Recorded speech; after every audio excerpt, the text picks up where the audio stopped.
to divert tourists to other areas, or the conflicts will just continue to escalate? Mr. Chen Hak-kan. Thank you, Mr. Deputy.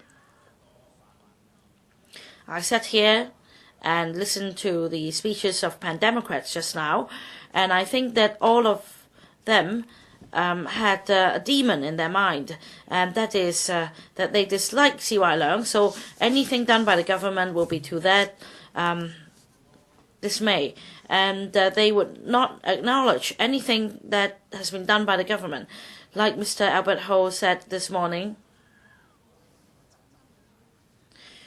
no matter what this government has done, they are really confrontational. And yet, on the milk formula ban, the government has really done something, and he acknowledged that. And yet, from his tone, you could see that he still despises what the government. Now, talk on parallel goods. Pan-democrats criticize the government for promoting integration with the mainland.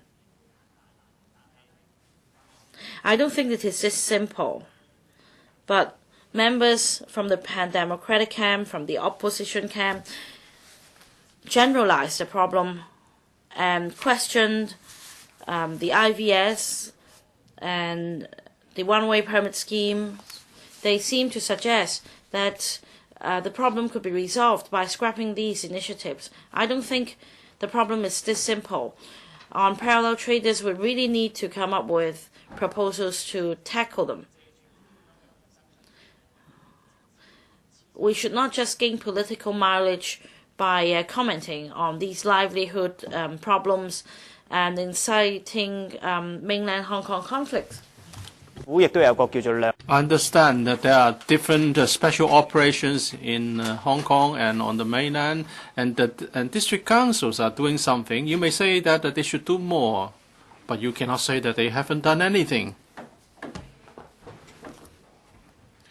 Parallel goods traders present a problem that have to be handled by both SAR government and mainland authorities. It would take more than just some accusations which would serve no useful purpose. Pan-democrats would like us to be isolated from the mainland. Can this be done? You all know the answer. The answer is no. To solve the problems, we have to be focused. We should try to channel the mainland tourists and handle parallel goods trading as separate problems.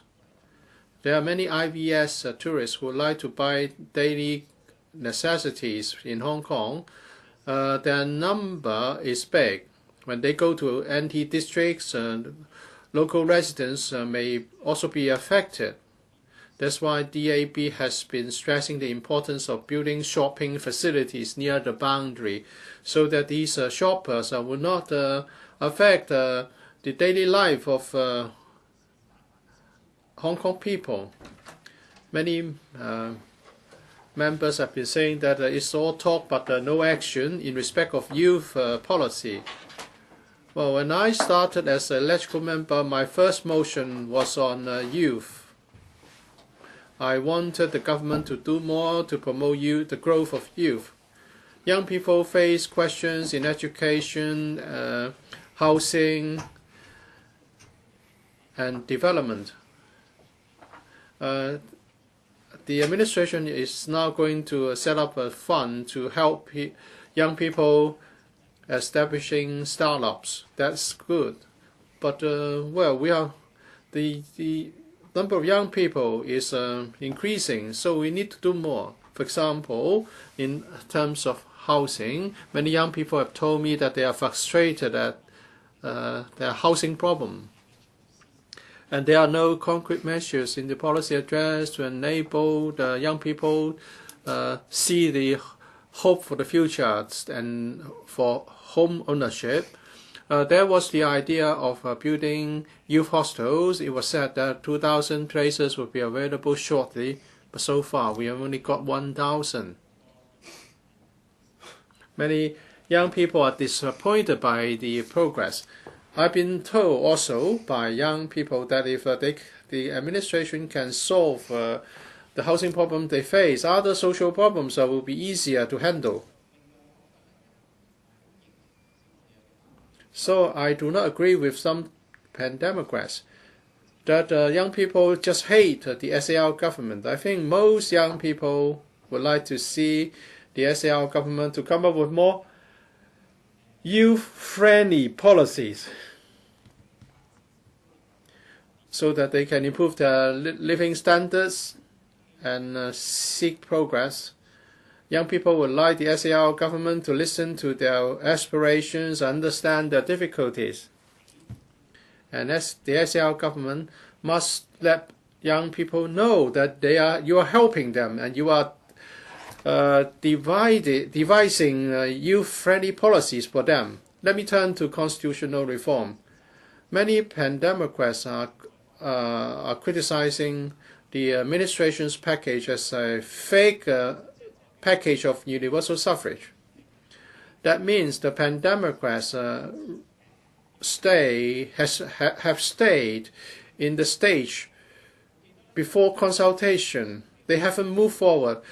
Actually, before the consultation to usher in the first stage, they talk about their wish not to have fake universal suffrage. It seems that if we support the framework under the August 31st decision of MPCSC would be to support fake universal suffrage, and only theirs will be genuine. As a legislator, I have to consider whether the package represents progress towards democracy. I don't agree that this is a retrogressive step. Well, that's not really telling the truth. That's standing truth on its head. Even the UK, a very old democracy, welcomes the reform package. Why do the pan-Democrats say this is a step backward? I think the public should see clearly through this. The Lunar New Year is just next week. I have 3 wishes that I want to express. I hope the SAR government would do more and do a better job in improving people's livelihood. I hope our constitutional reform can move forward, and I also hope that pan-Democrats would do any more filibustering in this council. So I submit.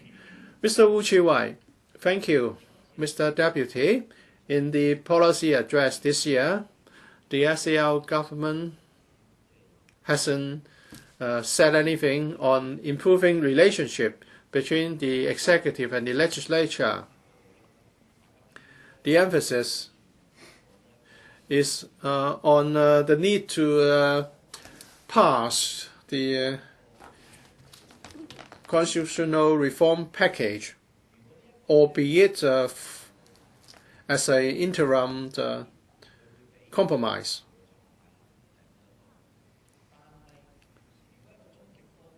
Well, if this is just an interim step, it would be better than the status quo.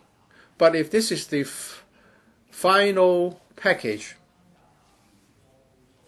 and that is under the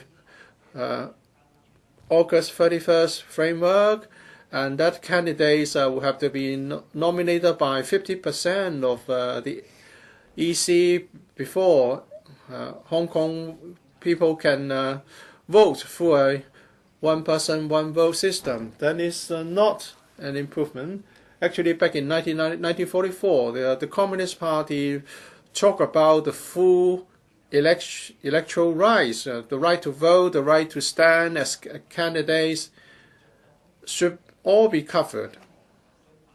So through various channels, we would like to see some adjustments to the August 31st framework or the CPG can tell us what will be done in the future. But the CPG or the SAR government has not responded to such calls. We're just asked to pass the package, and then in the future something may be done in the light of the circumstances then. So the SAR government or the CPG can either do something about the system in the future or do nothing. The Pan-Democrats have been striving for universal suffrage for decades.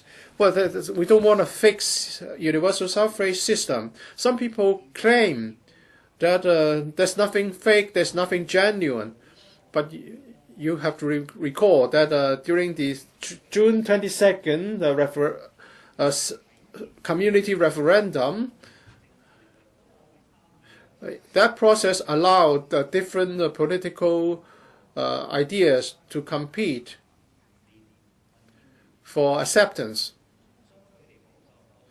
But under the August 31st framework, even the more conservative proposals proposed by such parties such as DAB are not accepted. So the August 31st framework cannot solve our social conflicts. It would not allow us to have a political system where we enjoy universal and equal suffrage. Some have mentioned that the non-cooperation campaign and filibustering would affect the governance, and also it would mean that our system would remain stagnant. The SAR government and the CPG must consider how we can move forward, how we can solve political arguments. From the recent opinion polls, we know that some 50% would like to pocket the package first, but 35% of those polled have told us that they will not accept the August 31st framework. Can the government simply ignore the 35% of the respondents who are supporters of Pan-Democrats, and can you just ignore their wish for a genuine universal suffrage system? Will the system work smoothly simply by ignoring the wishes of 35% of the people? If the SAR government is sincere about moving forward with the community, we should reopen the discussion of the August 31st framework. Only by doing so can there be room for further discussion and negotiation. Mr. Chan Kim-po, on Wednesday, some members said there were 30,000 evil policemen under Chi-wai Leung. That's irresponsible. That's very unfair to the 20,000 strong police force. Hong Kong is one of the safest cities in the world, and the police is the reason. Although a small minority of police officers used violence during the occupation campaign, they will be handled according to law. We should not insult the majority of police officers who uphold law and order in Hong Kong. They have contributed so much to our well-being. I hope the members would change tack and amend their ways. There are simple-minded people who read only reports in certain newspapers or news from certain websites. I don't want anyone to be victimized because of such biased comments. Some people have asked why I'm so agitated recently, because I have had enough of the biased views expressed by the opposition camp.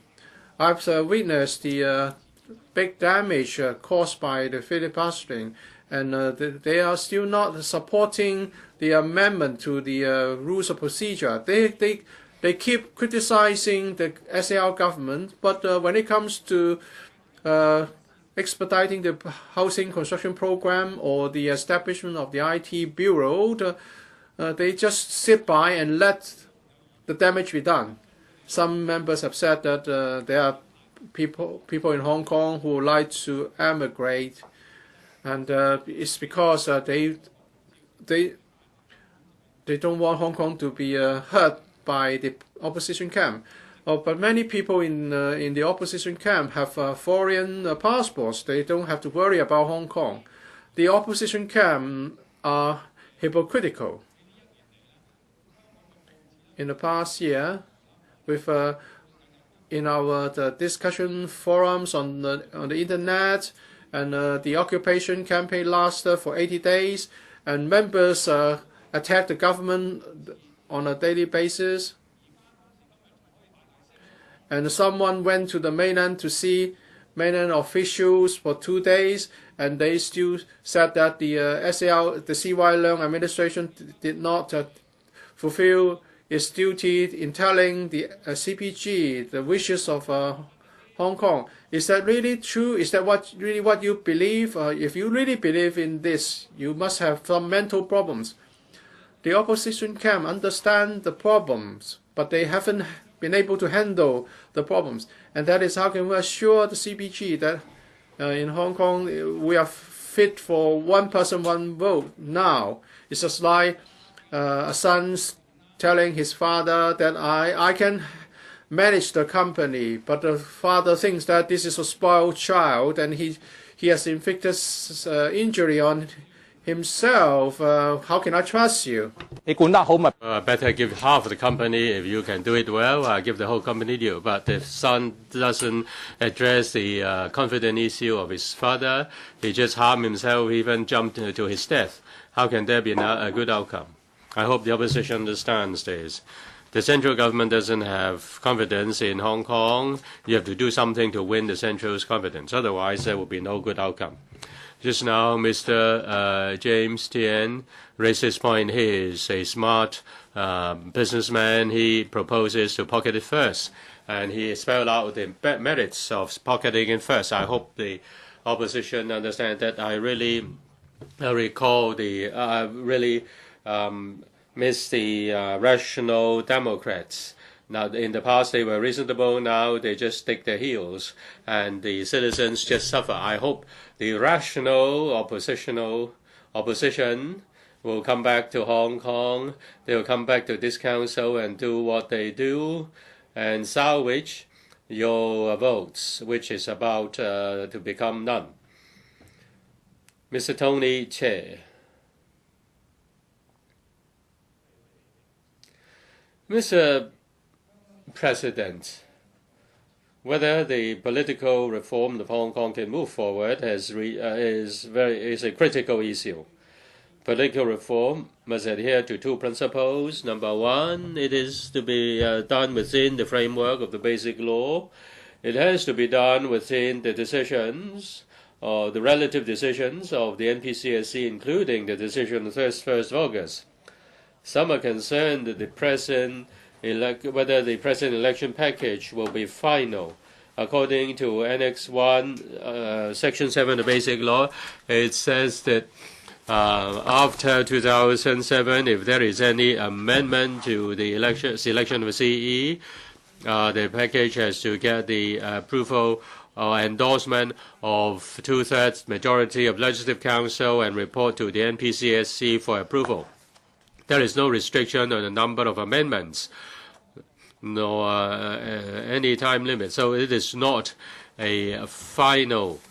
It is 2017 is not final. If the proposal of 2017 one person one vote for CE cannot be endorsed, then we don't have universal suffrage to elect Legislative in 2020. We'll face the double loss as mentioned by the CSOA. Those who don't want political reform to move forward, those even propose the absurd ideal of Hong Kong independence. Apart from them, I believe no one in Hong Kong wants to see no progress in terms of political reform. The occupation movement is definitely an offense. It is against the law. It has seriously harmed Hong Kong. Those who participated in the illegal occupation should bear the legal consequences. Anyways, we have to face up to certain problems. The opportunity for young people to move for upward mobility, the gap, the poverty gap. Some of the government policies may not be addressing the problems. These problems have to be considered and worth our reflection. Let us step up communication, work together, and find solutions to these problems. Mr. President, Hong Kong has a professional and effective civil service. The CS, the CE, in its policy address, thanked the civil service for their dedication to their work and for the rendering of effective service to the public. This term of the government has to deal with issues accumulated and left over by the previous terms of the government. Civil servants are facing very heavy workload. There will be an increase of 250 civil service posts. 10% will be for land development. There are still a lot of work to do, and manpower may not be adequate. Housing is on top of the priority list of the administration of this term. There is a need to increase land supply and housing supply. A lot are related to land use, plans, planning approval, approval of construction plans, and also many other things which require the participation of professionals. The administration should allocate more resources to the departments so that they can increase their manpower. I also hope that the recruitment of civil servants will not be affected by the lengthening of the retirement age of civil servants. With these remarks, I support the motion. Madam Chen Yuen-han.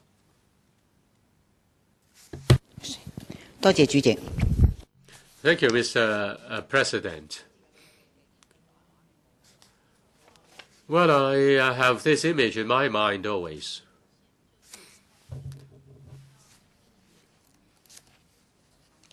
Now, the CE, when the CE was elected, he said this, and I was impressed, and I hope that can be true. He said that there would be no Tang camp or Leung camp. There is only the Hong Kong camp. Unity is very important, and he should unite all who can be united. After 2 years or so, let us look at the Hong Kong camp. Where is it? It seems that there is no Hong Kong camp.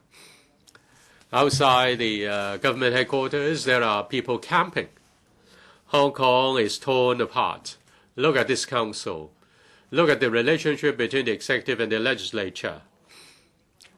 I have been in politics for a very long time, but I've never seen this situation before. It's the worst I have ever seen. And when we look at the LegCo, when we talk about the LegCo, many people will say it's all break-rings. The Pan-Democrats do not accept reality. They do not accept popular opinions. They want to get something outside the basic law framework, and then they do filibustering. Many livelihood issues are blocked. Well, I meet with many people. This morning I met a specialist doctor, and he asked me, how could you find a way out? They say that a group middle class are fed up with the filibusters. I think the opposition know this. Do they need to destroy everything?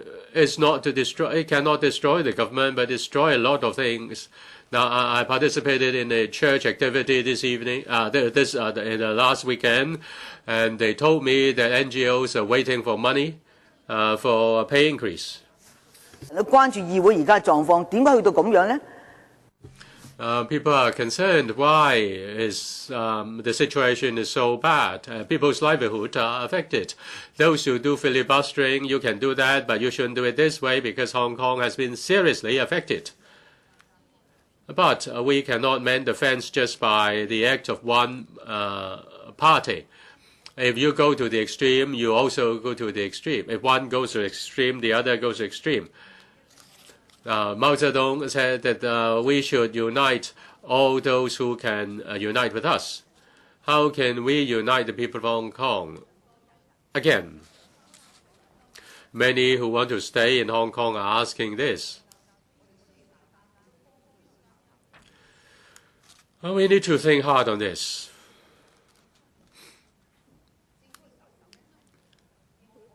Well, I have been an electrical member for many years.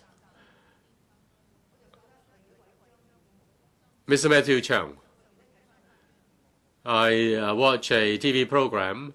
He was the secretary of Mr. Yost. He is one of the most experienced AO. The business sector say that he is an all-rounded man. When I talked to another labor sector member, I openly said that Matthew Chung should continue to be the SLW to handle labor disputes. But I don't think it is his problem. But it seems that he has become another person altogether. Now, there was the OALA proposed. And then he came on Monday. And then on Friday, they went before the FC. But there were 90 organizations waiting to give their views. Yesterday, I argued with Mr. Paul Chan. That's okay. But if they don't listen to public opinions, then how can there be harmony? That's my concern. I'm not afraid of criticisms. My concern is the attitude. Now you can recognize this is Ferrari, one of the best cars in Europe, and it's a dream car of many young people. If there is one wheel missing, how can it continue to run? You have to consider this.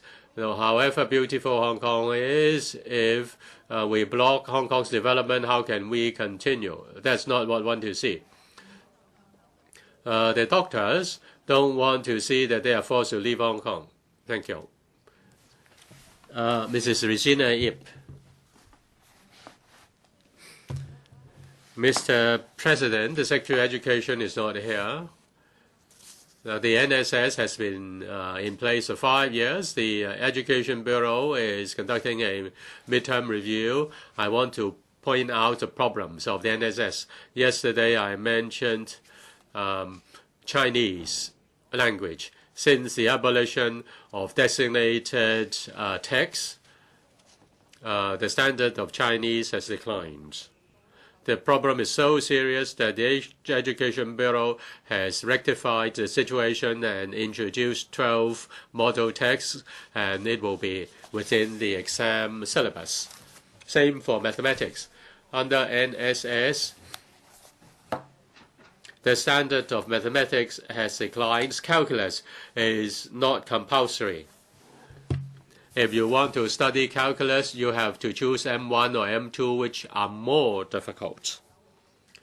And some teachers have pointed out that M1 and M2 are not as high a standard as pure maths or at Pi maths during the A-level era. Many students who move on to study computer science in universities feel that they are not as competent as mainland students. I think the Education Bureau has caused this problem. And also, they merge management, accounting, and financing into one subject. They should be split up into 3. As for integrated science, there is also a problem.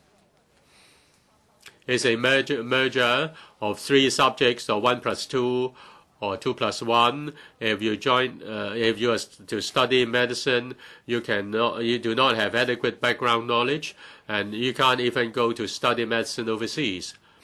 Now the knowledge structure has become more narrow. Usually they study 4+2, 4 compulsory with 2 electives. Economics, followed by biology and chemistry, and then management, finance, and accounting. These are practical subjects, and then geography. These are more favorable subjects. As for pure maths or more difficult math subjects and humanities, less students study that. 2,000 studied Chinese literature, 300 studied English literature, a few thousand study world history and Chinese history. So students lack training in humanity. As for applied subjects, syllabus B, these applied subjects or applied learning subjects for less competent students. There are many subjects you may be familiar with that. You are the ex-chairman of the DTC. They have this called automotive technology, environmental technology. It sounds good, but only 20-odd people study that. A teacher said they're teaching these subjects were just like we're just competing with the classes of the VTC. And the school-based assessment is also problematic. And teachers are finding this very tiring. Liberal studies, for instance, one of the complaints about liberal studies is the independent thematic separate thematic studies. Each student will have to pick a subject. Let's say there are 35 students, so they cannot repeat the same subject. At each stage, there would be school-based study on how to pick and choose the subjects, and the teachers are finding it very, very, very tiring. And the Education Bureau would pick half a dozen or so to study the results. Now, this school-based assessment is making life so difficult and exhausting for the teachers. It looks like that it's going to be scrapped. So with the NSS curriculum, there are half a dozen areas where there are problems that have to be adjusted. I hope that the government would find out whether the NSS would be able to improve the situation. I said yesterday that the top-notch students are really faring very well in the world, but they do not count on the NSS. Some come from the DSS schools, some come from the international schools.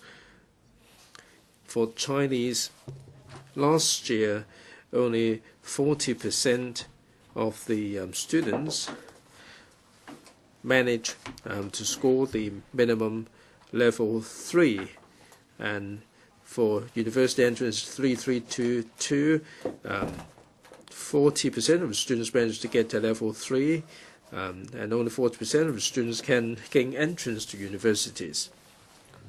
If you look at the applied subjects, there are some students who would give up on the DSE by Form 4, Form 5, and I hope that the Education Bureau would review the situation to see whether the curriculum would let the best emerge, and also help the worst to move up. In Para 10 of the policy address, the chief executive launched into a tirade regarding the Hong Kong Youth Student Union's book, Hong Kong Nationalism, he said that we must be alert to the situation, and the chief executive's words caused a firestorm of controversy in Hong Kong.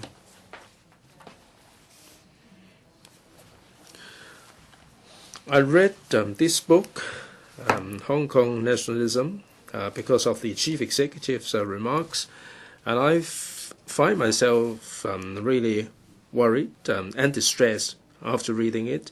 I hope that this student, Mr. Wang Chun-kit, I hope that there would be a chance to exchange some views with him.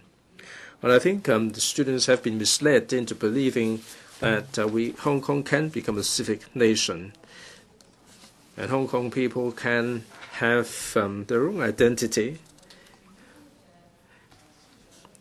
and through our subjective ideas, we can build up our own nation in Hong Kong and have its own identity in the international arena.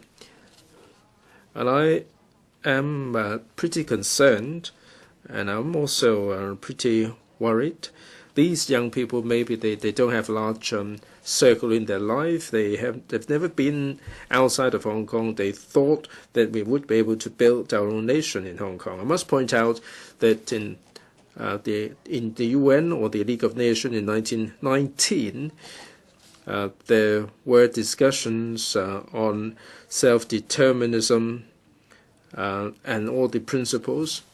Now, there is also the other principle of territorial integrity. Between nations, one cannot allow a portion of the nationals to go independent willy-nilly and achieve self-determination, because this would involve changes to the territorial integrity. This is not something that can be achieved with subjective idea. I am particularly distressed to read about Mr. Wong's words. He said that at the beginning of Hong Kong, some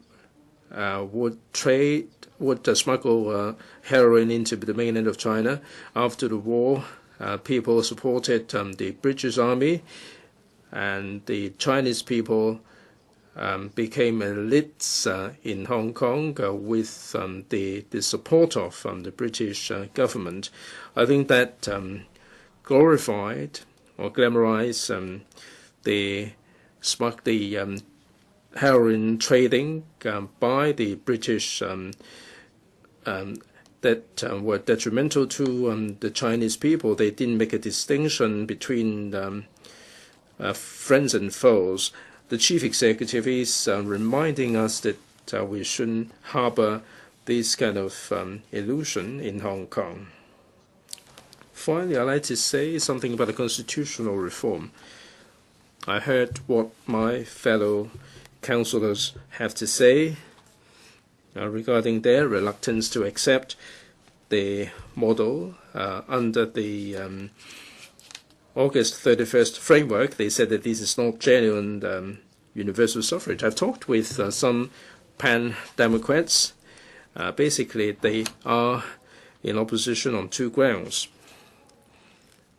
Some said that without open nomination, this will not be genuine universal suffrage. I must reiterate that universal suffrage means universal and equal suffrage. The world over, not many places have absolute open nomination. If you look at the Premier in Australia, he survived the no confidence vote. It would be the party that decides his fate.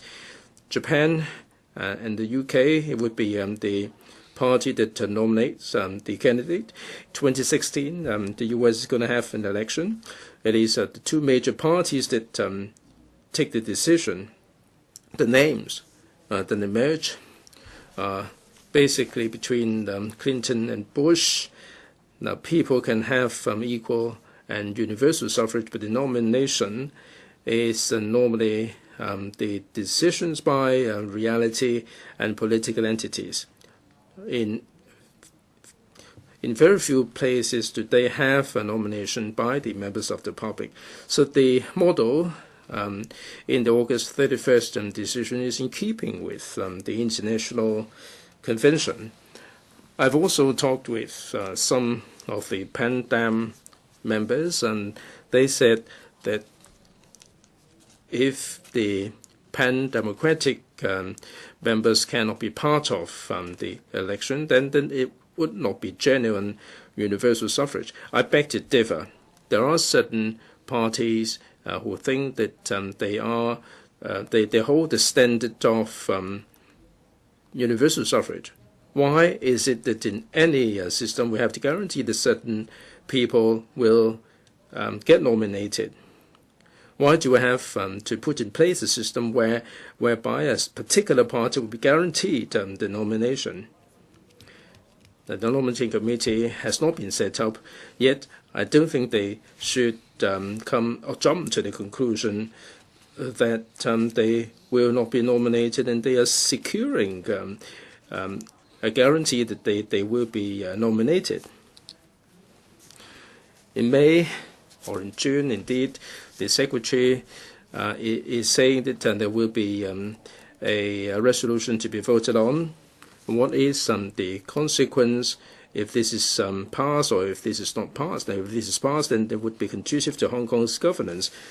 Without a doubt, the chief executive so elected would enjoy that much more mandate, and the members of the public would have a greater sense of participation. The chief executive elected by universal suffrage would certainly find it easier, find it better to implement his policies.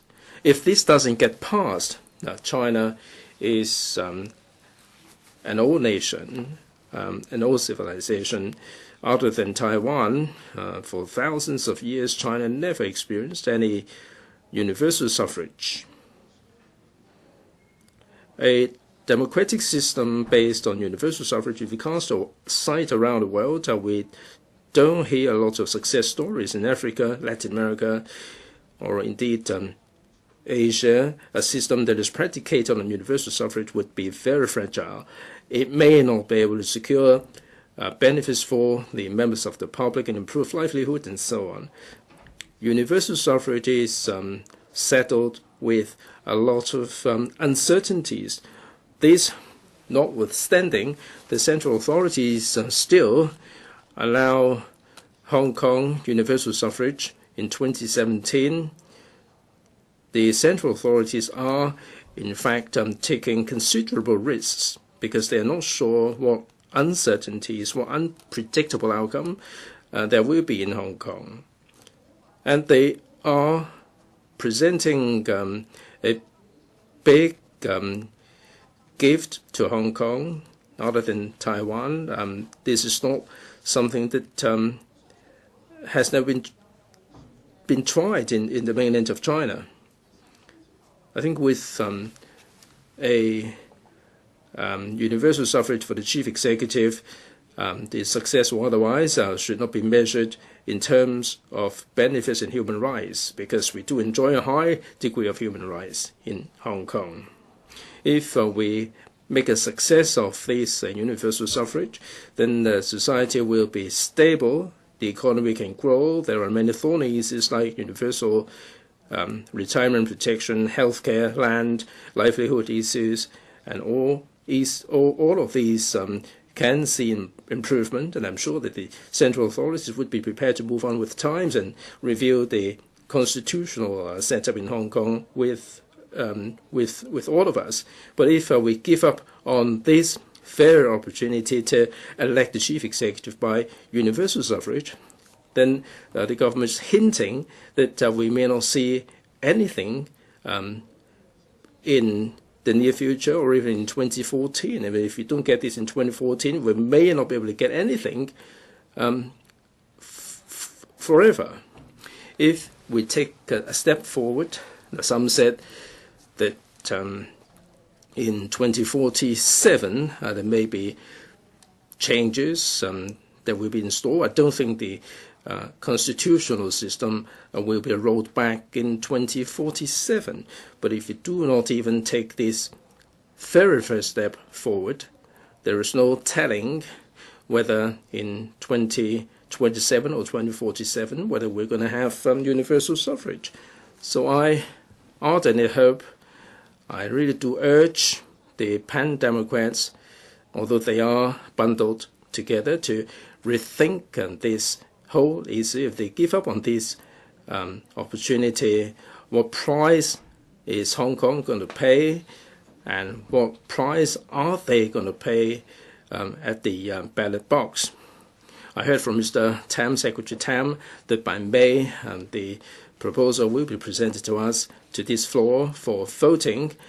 There are still a couple of months in which the pan-dams can discuss or engage on the Hong Kong SL government or the central authorities for discussion in order to come up with a model that would be endorsed so that we can elect a chief executive by universal suffrage in 2017.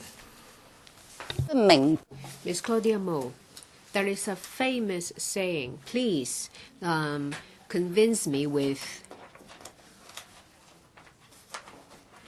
civility.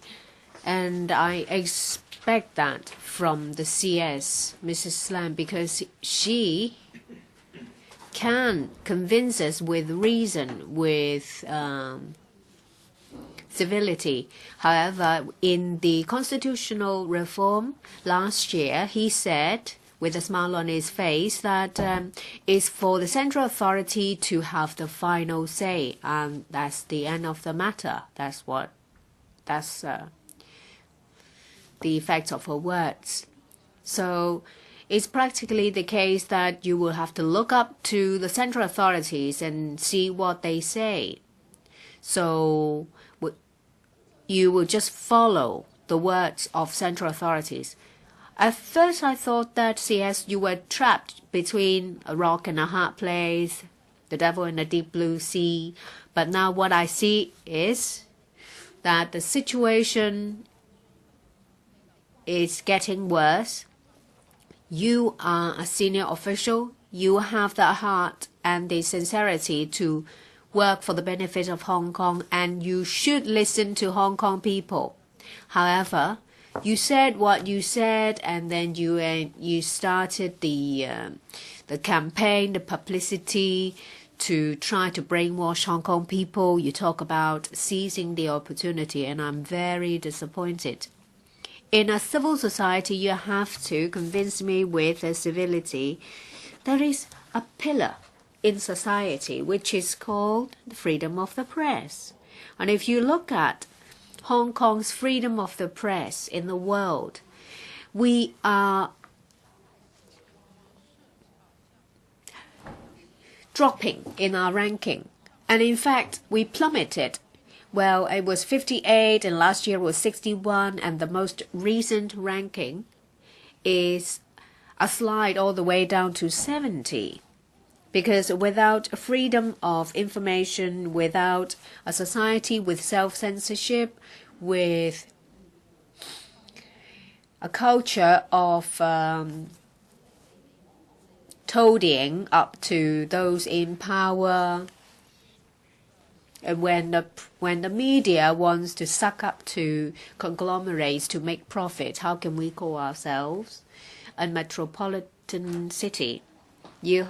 Well, I think Mrs. Ip had a slip of the tongue. It's a Freudian slip. And she said, yes, there are many uncertainties with a universal suffrage, and Beijing has taken huge risk to give you one person, one vote.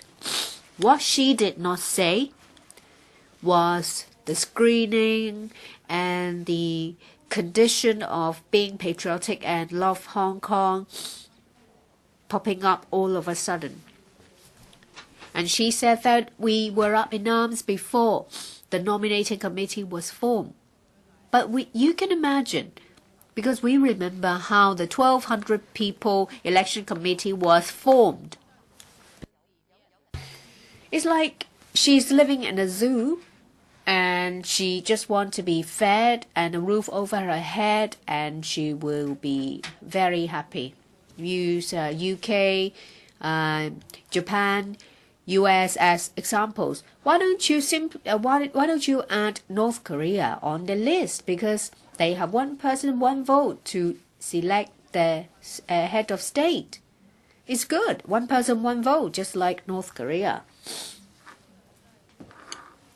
And you've been singing about 2017 seize the opportunity. It's the opportunity to destroy Hong Kong in one blow, to uproot Hong Kong. Just now, someone from the Loyalists said that Pan-Democrats should consider turning. And I think this will be a degenerate. If we think for our prosperity, you will not even think about that. Well, when I said it destroys Hong Kong with one single blow. Let's look at Chi-wai Leung. There was the unauthorized. There was where he took money, and there was fake goods and parallel goods. You just read from a script. There was no soul. And you also mentioned about parallel goods traders. They are everywhere, which affects people's livelihood, not just New Territories, Kwan-yuen as well. So what should the administration do? They should step up their effort to curb the number of such traders, and there should be a shopping city near the border. What are you talking about? The whole of Hong Kong is a shopping city. And you want to carve out a piece of land near the border to build a mega shopping city. What if there is a pandemic? And so the border has to be closed. And what if all of a sudden Central Authority decides that no mainland visitors should come to Hong Kong? Then what should this shopping city do? We don't even have enough land for housing. And they also talk about street management. What, you mean like the city management on the mainland? That people are not allowed to stay on the pavement? What are they talking about? This individual visit scheme visitors and the problems they brought about have been plaguing us for a very long time. And I told you about nativism and policies. Well, we don't have to mention about separatism and Hong Kong being independent. We don't need that. We need policies that would favor Hong Kong people. You are the chief executive. You should first serve Hong Kong people. The 13 proposals we've made, it boils down to safeguarding a high degree of autonomy. Constitutional reform should be within the scope of autonomy. That's what Lu Ping said. We remember that because he said it loud and clear. But now, you can even say that the Joint Declaration is no longer valid. It's void. Null and void. And Beijing did not even deny that. Well, sorry, I put it upside down. Let me tell you, economy. Cancel the multiple visa arrangement. It's easy. It's easy. Well, you talk about pregnant women or mothers with no home,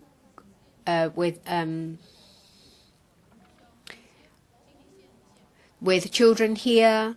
Well, we complain about too many people in Hong Kong, but at the same time you said that, well, we should relax the IVS and we should enhance our capability, we should build more hotels to attract more people to come to Hong Kong. That's exactly the opposite. And about desalination, don't tell us that there is only a mere 5%. But in 2015, our technology can reach this level. And we want to reduce our reliance on power from the mainland. There is already a lot of power coming from Daya Bay. And you said that there should be more. Is that a good idea? Because I think so. It's a preconceived idea to give Hong Kong people the impression that, well, power supply from the mainland is a good thing. And if we do not listen to the mainland, then we'll be punished. Another point. Don't use the name of free market when you talk about spectrum. We're talking about hundreds of millions of dollars investment. So ordinary citizens can't make such investment. ATV refuses to give up the airwaves. Well, it can be auctioned, but I'm afraid that they don't dare to do that. The ATV license has been dragging on for too long. Another thing is that there should be a complete halt of White Elephant projects, the XRL, Express Rail Link. Well, without collocation of custom clearance, that means the train has to stop. And if it has to stop, it's not express rail. My fifth point, don't blindly import labor and protect the rights of local workers. And the Financial Services Development Council said that, well, our manpower is not very good at English or 普通话. So there should be talents coming from the mainland. But you can apply it to every trade. So does it mean that Hong Kong people can stop looking for work? And when it comes to population policy and welfare, it's related to constitutional development, because without the democracy, there is no livelihood. We have to take back the vetting rights of single entry permit. And you said that, well, it's impossible because of Article 26 of the Basic Law. But at least we can start talking to them. If you talk about family reunion, yes, that's a reason. That is a humanitarian reason. We will agree with that. But you are talking about 150 people a day. And you tell us there is no secret agents and no people here to plant votes. It started in 1997. You asked us for proof, but the thing is, the people will not officially admit to that, but they will in private. And to take away the rights of a boat of babies with no Hong Kong ties. In the 1980s, a lot of Hong Kong people are worried, and they gave birth to children in Western countries. But these babies, most of them, have come back to Hong Kong, or they stay with their mums and dads in overseas countries for, say, 7 years. Mums and dads will have a work permit, but this is not fair to Hong Kong is different from Hong Kong. Just go to Shenzhen. And a friend of mine just stated and said that it was quite a sight because children, young ones, toddlers, have to cross the border twice a day. They live in Shenzhen. They come here to take resources from us as well. And it's quite traumatic for these young children. Support to ethnic minorities. Of course, that goes without saying.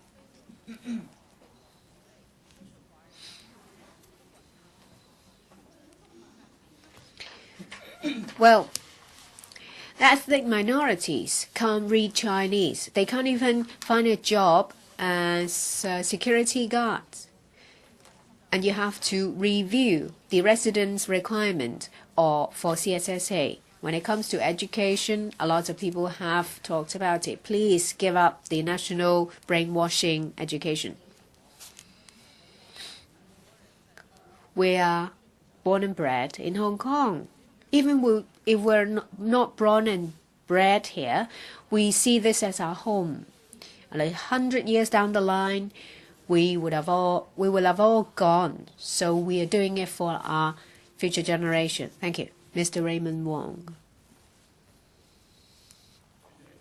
Mr. President, in 1997, Hong Kong was returned to China, and Beijing promised to Hong Kong that our way of life will be kept unchanged for 50 years. And for 17 years, as Hong Kong SARG has done poorly in our governance. Hong Kong people suffer. We have poor lives, and every year we have about 140,000 people coming to Hong Kong. 政府學校 And we also have the parallel goods trading, as well as communist-style terminology, exclusion of Cantonese and traditional Chinese characters, etc. All these are because we emphasize China and slight Hong Kong. Many members of the public, including the middle class, deeply feel that they're threatened by China. So they're awakened to the idea that we're Hong Konger, not Chinese. Last year, we had the umbrella reform against the NPCSA decision. There is this 79-day Occupy movement, which emphasizes localism. With heated public opinion and localism, the SARG and its supporters repeatedly mention the rule of law, but have been very severe in criticizing this idea of an independent Hong Kong. They said that the NPCSA decision is immovable. They've actually excluded public aspirations for more autonomy and independence of Hong Kong. And the President Xi Jinping had harped this main tune of ruling by law. Now, the policy address is using law to rule people, not the real spirit of the rule of law, because the leaders don't follow the law themselves. But the spirit of the rule of law, is to use a democratic system to emphasize people's wish. And all those who legislate are also bound by the law. Mr. Justice Andrew Leung, the former CJ, said that the ruler and the ruled should follow the same set of laws. Secondly, there should be judicial independence. The judiciary is independent of the legislature and the executive, and judges should be independent. Number 3, the rule of law should be there to protect the people. That's different from rule by law.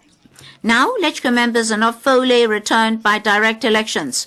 So our system has actually exploited the basic political rights of Hong Kong people. Chi-wai Leung intentionally distorted the spirit of the rule of law.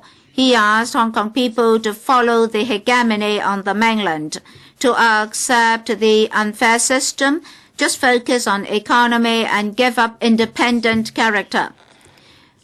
in the early years of the Republic of China, there was a scholar who said that there are people who sacrifice their own freedom for the sake of the country's freedom. In fact, to uphold our own freedom is for the sake of the freedom of the whole country. To strive for our own character is actually to strive for the character of the whole country. We must not be slaves. And in the last era, a famous American philosopher also said that in this world, the most shameful thing is not to be able to manifest ourselves. And the proudest and most blessed situation is to be able to think, to say and act as we like. Well, economy is the main emphasis, and of course the policy address focuses on mainland economy. But then the CE is not talking about grasping opportunities only. We should also grasp the opportunity to gain freedom and autonomy, to break hegemony and monopoly. We should grab back from the powerful and the rich our own freedom to choose our own way ahead. The Hong Kong communists have exploited Hong Kong people of our rights and freedoms. We can't participate in policy making, so commodity prices soar, inflation rate was high, and the ordinary citizens are struggling for a livelihood. We cannot choose our CE, we cannot choose our own housing and welfare policies, we cannot even safeguard a reasonable life. The communist Hong Kongers give up their own style of living, and members of the public can only obey. Our senior officials are corrupt. For 10-odd years, the SARG forced Hong Kong people to pay for white elephant infrastructure projects. Before we see the pros, we already see the cons.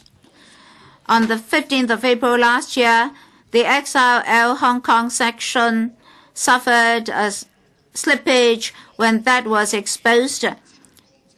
We learned that the senior level of the MTRCL a few years ago already knew the slippage. Originally, the Secretary for Transport and Housing said that he was appalled, but later we saw that he actually learned that beforehand. This $60 billion worth of project showed all the deficiencies of the SARG, and we lost confidence on SARG. For Lantau, Hung-yuen, Wai, the estimated cost has jumped from $6.9 billion to $8.81 billion. Hong Kong-Macau-Zhuhai Bridge, for the bridge, overspending of $5 billion. Construction costs risen by $30 billion. And then for the main bridge subversion tubes, there is this connecting difficulty. The bridge is behind schedule, and WKCD, we discovered that $20 billion can only sustain phases 1 and 2, and some core facilities in phase 2 are yet to be put on the pipeline. And as the CS knows, the site is still quite deserted. And the Civil Aviation Department is just like an independent kingdom. With the $2 billion, 1,500 square feet of private toilet, dancing room, etc., were discovered. As for the $1.5 billion worth ATC system, it may become ineffective. That may be a waste of money. And then Mr. Norman Law should have stepped down. But next year, he is going to retire. He may receive a lump sum of $12 million and $70,000 of monthly pension. Hong Kong senior officials don't have to take responsibility and step down. They only reap profits. Our previous systems have collapsed. Mr. Donald Tsang, our former CE, Mr. Raphael Hui, our former CS, our former Commissioner for ICAC, Mr. Timothy Tong, and Chi-wai Leung, the present CE, receiving $50 million of $50 million of the so-called golden handshake are actually using lies to destroy Hong Kong. This is the present society in front of us. Well, the government is hands tied, facing housing problems and other problems. Chi-wai Leung always said that housing policy is his first and foremost task. In his 3 years of policy addresses, he only wrote blank checks or checks that cannot be honored on housing problems. In 10 years, he said he built 470,000 odd housing units in the ratio of 60-40 between public and private sectors. To attain that target, in 5 years' time, we have to provide 140,000 odd PRH units or public units. But in actual fact, we'll only get 87,900 units, just 60% of the target. In the past, in terms of infrastructure and industries, Mr. Donald Tsang has been exaggerative, and now Chi-wai Leung surpasses him in that regard. In the Lok Fu Housing Center, over 20,000 applications were received, 2,300, and 50,400 forms from white form and green form applicants respectively. In recent times in Fanling, we have PRH units fetching over $12,000 per square foot. And now on the waiting list for PRH, we have over 260,000 people waiting. So our housing policy is very much flawed. Well, the government wants to sell PRH units. Well, this is putting the cart before the horse. The HA will sell PRH units being built to green form applicants. Reports say that prices were set at 50% discount. Well, green farm applicants will be assisted to own their own homes, thus vacating their PRH units for other needy persons so as to reshuffle the housing ladder. In fact, that system has already lost effect. $3 million for a unit of 300 odd square feet. But with a subsidy of $20,000, what sort of flats these people can buy? The SARG sacrifices the needs of the grassroots. Its policy on home ownership is not supported by society. STH and Chi-wai Leung worked behind closed doors. Excessively long waiting time for PRH had been the subject of our concern, and recently the Ombudsman disclosed that the Housing Department had been condoning certain activities, and some people have abused government's policy in occupying PRH flats, and diversified approaches have been adopted for our policy, housing policy. But you see, even for an SDU, it cost a rental of $4,000. So people are living in difficulty. Now, to build buildings, we need a lot of land sites. So Chi-wai Leung wants to lay hands on green belts, open space, or even country parks in order to build subsidized housing units. But that doesn't mean that we really lack land sites. We don't need to damage our environment. Up to 2012, the 5 major developers are holding 5,000 hectares of agricultural land.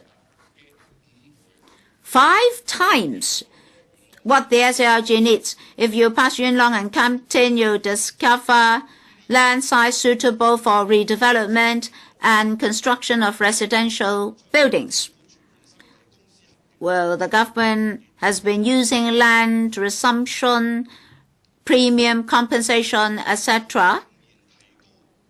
Or rather, these are suggestions from the public, but the government is not going to heed those advice. Our living density ranks 2nd in the world. From the media, we always learned of complaints about overcrowdedness, not to speak of we have 40-odd million visitors per year. To enhance building intensity will create a screening effect leading to air pollution and blockage of fire escapes, etc. Pressure on TNT, medical and healthcare, social harmony, etc. will also be undermined. In paragraph 75 of the policy address, it said that with a low development density is more conducive to environment, but then rent will rise, property prices will rise. But Hong Kong is a developed jurisdiction. Still, a lot of people have to live in very crowded units, like pigsties and chicken sheds. And our grassroots workers have become cheap laborers.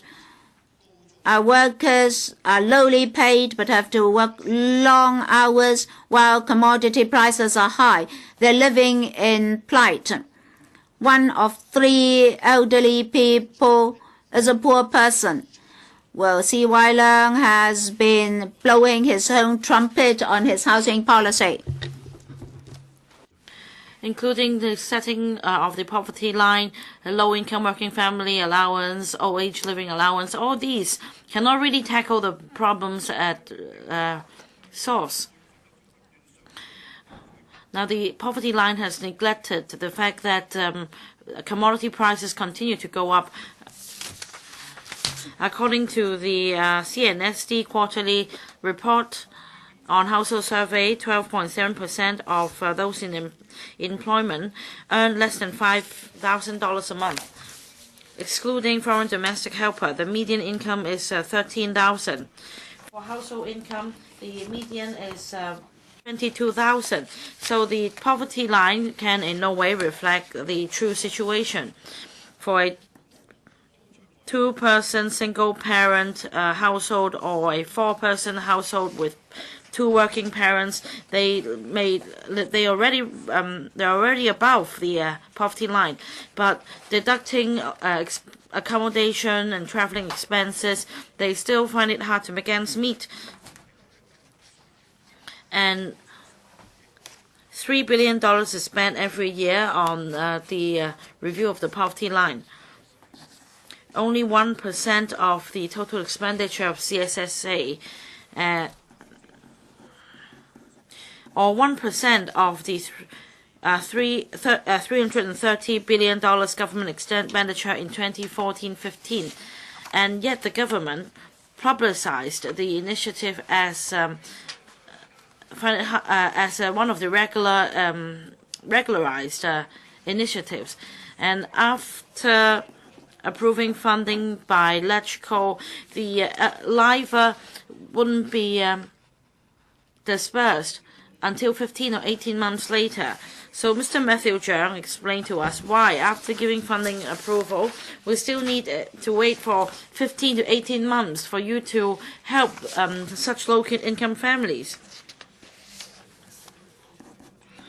For the OALA, which claims to benefit 40% of the elderly people in Hong Kong, the government disregards opposing voices and imposes means test mechanism on elderly people, and that it's just for $1,000 or two And how long will that last elderly people?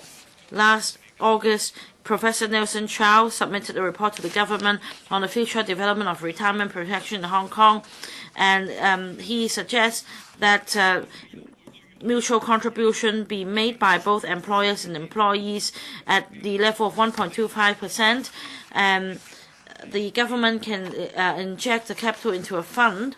However, in this report, it has also considered the long-term impact of retirement protection on government revenue and also the established fiscal discipline of the government.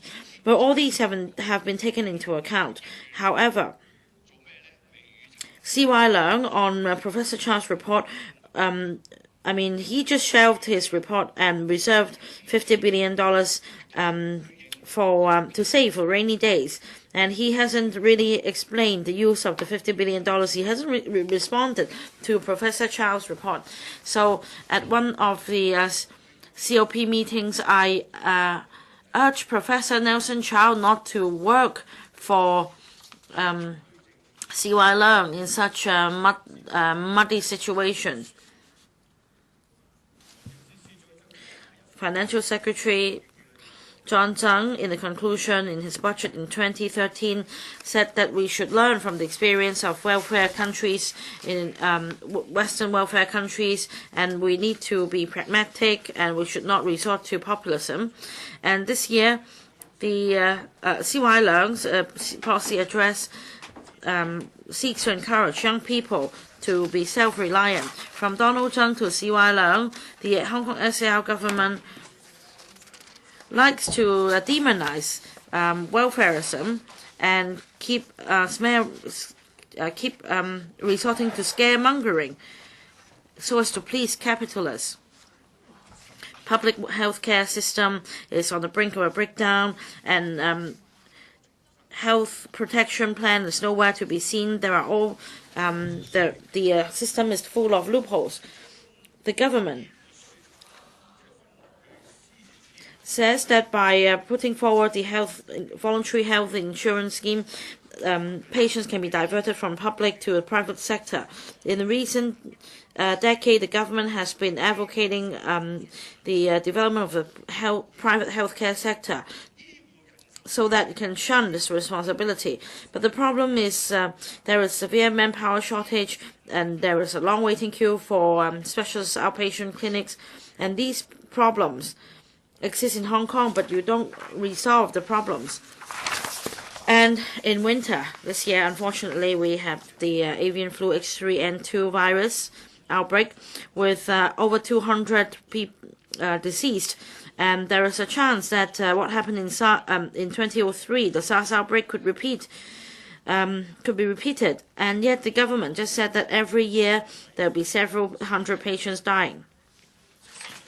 Even Chi-wai Leung, after Chi-wai Leung has introduced some new initiatives, they seek only to patch up on the existing policies. There is no fundamental reform. According to his philosophy of governance, that means we should center it around China. That is, whenever there is a conflict of interest, he will despise Hong Kong. Hong Kong's wealth gap problem is very serious, and the elderly poverty ratio reaches 1/3 of the total population. And the IVS also caused the Hong Kong's traffic and transport system to be paralyzed.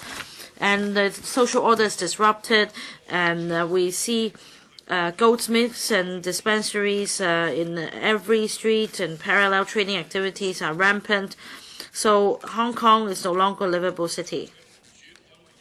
The Pan-Democrats, which claim to fight for democracy for Hong Kong, to safeguard human rights, freedom, and improve people's livelihood, in this year's motion of thanks on a policy address, have put forward a number of amendments to express their requests, but they remain weak and powerless, and they dare not judge, dare not question the Central Communist Party's legitimacy of governance. And they are really passive, and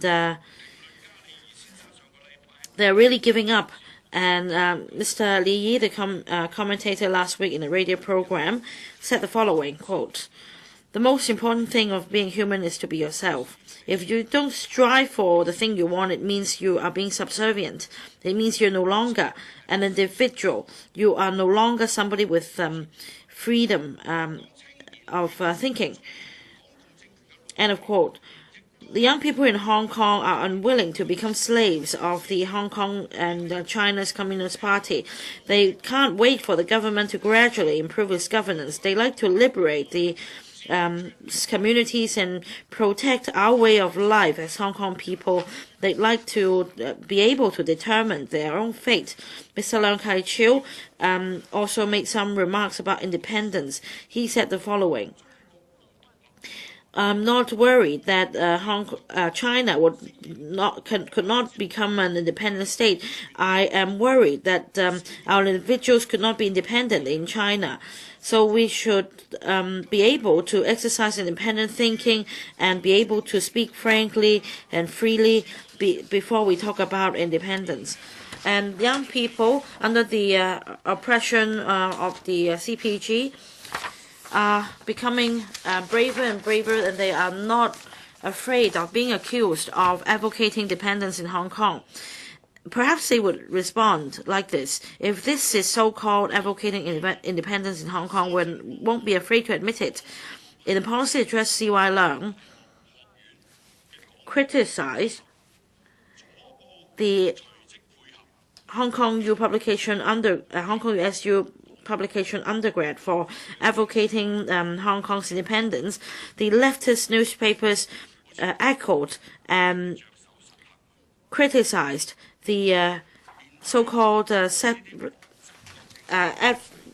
advocates of separatism in the headline news for a number of days. And the Pan-Democrats also immediately try to separate themselves from these protesters. In the question and answer session last month, the party leader of Civic Party, Hon Leung, in response to Chi-wai Leung's question, said the following: "I want to put this on record that I'm against independence of Hong Kong." And the chair of the Democratic Party, Ms. Emily Lau, when attending a forum in Taiwan, said that Hong Kong relies on China in terms of food and water, and we have no condition to be independent. And this is really ugly for the Pan-Democrats to try to survive between the two views. So what kind of political party is that you deserve to be boycotted by government officials? Now, there is a Hong Kong U student with the pen name Chi-wai Leung with the radicals of the Chinese characters missing, meaning that there is no head in Chi-wai Leung's name. And in the latest article in undergrad, he criticized strongly the Pan-Democrats. He said the following: "Freedom cannot be granted just by kneeling. You must stand up and fight for it. We chant slogans. We want democracy, and yet we want freedom to fall from the sky without having to pay for it. Civic disobedience is the common pursuit, but we need to stand united to fight for our ethnic rights." So this is about protecting Hong Kong people as an ethnic group and to defend our home. And last year, the umbrella movement and also the prevalent anti-parallel trading campaigns like liberating Tuen Mun, liberating Shang Shui and Sha Tin, they show that people are no longer just relying on the Pan-Democrats. They also stand up and fight for themselves and their future. And if this is advocating independence in Hong Kong, we won't be afraid to admit that.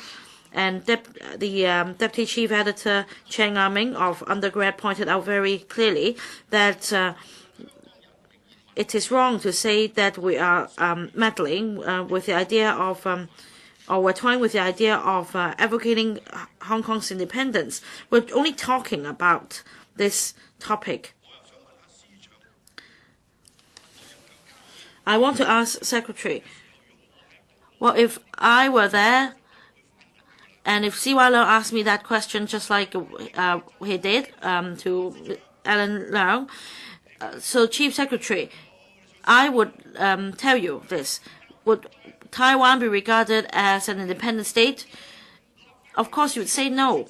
If they have a military, they have their own garrison, they have the military troops, they have direct elections, they have universal suffrage, and why can't it be regarded as an independent state? So Hong Kong people should not be afraid of the autocratic rule. We should fight against the Communist Party's autocratic rule, and we should support social movements. And if this is independence in Hong Kong, we're not afraid to admit it. I so submit, Mr. President, I oppose the motion. Mr. Paul Chair.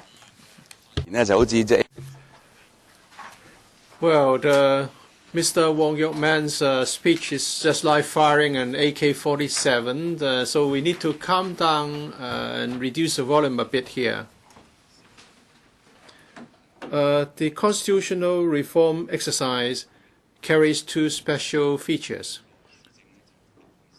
When Mr. Chi-wai Leung came here to give a policy address, there are many issues that we should pay attention to, but in paragraph 10, he referred to the magazine Undergrad, and therefore the focus has been shifted.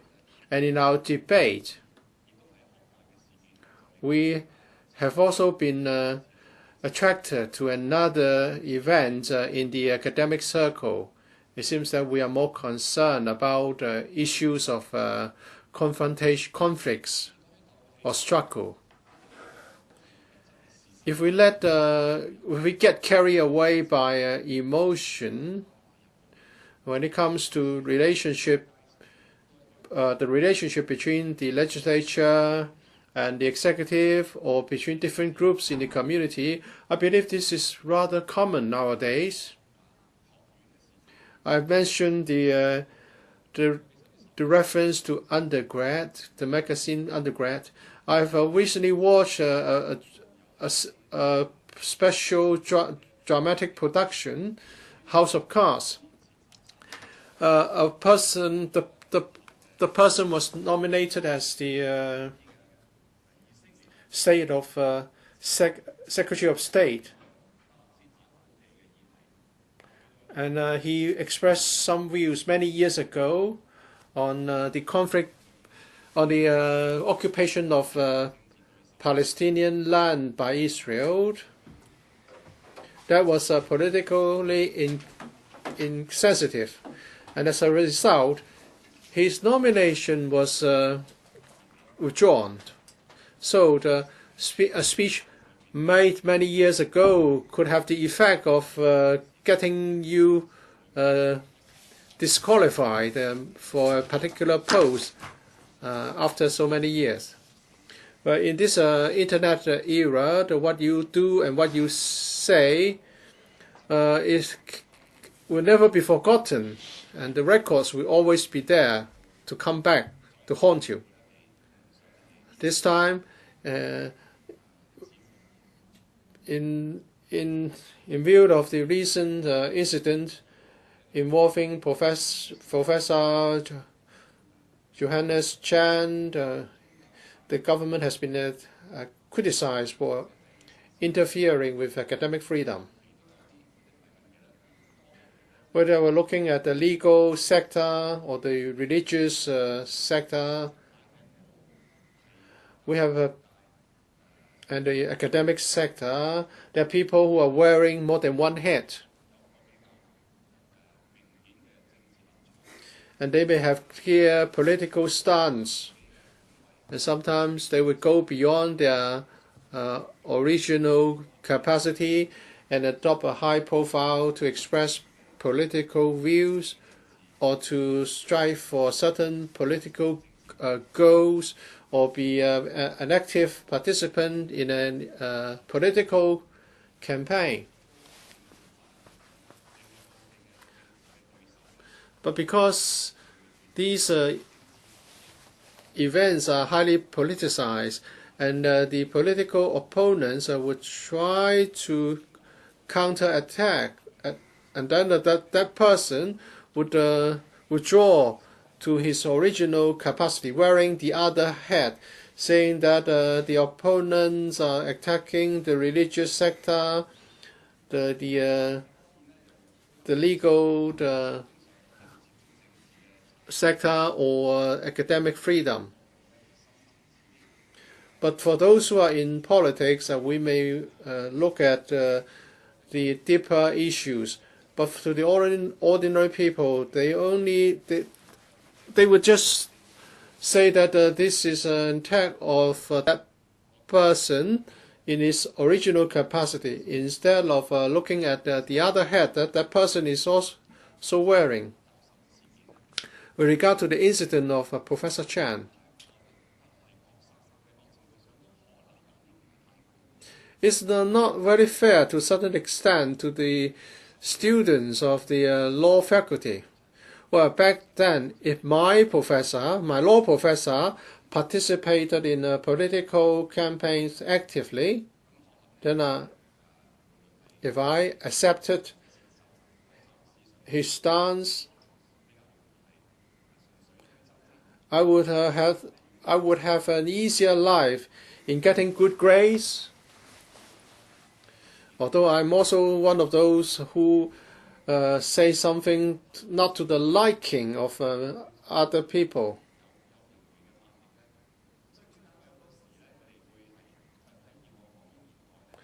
Well, in the colonial era, in the judiciary, judges would exercise self-restraint. They would not express their political views lightly, so that they would be spared from unnecessary pressure, unnecessary criticism.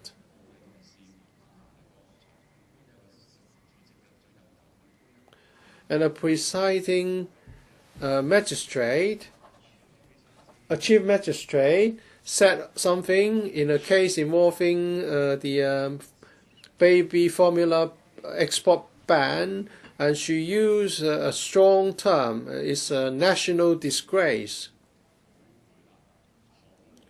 The judge might have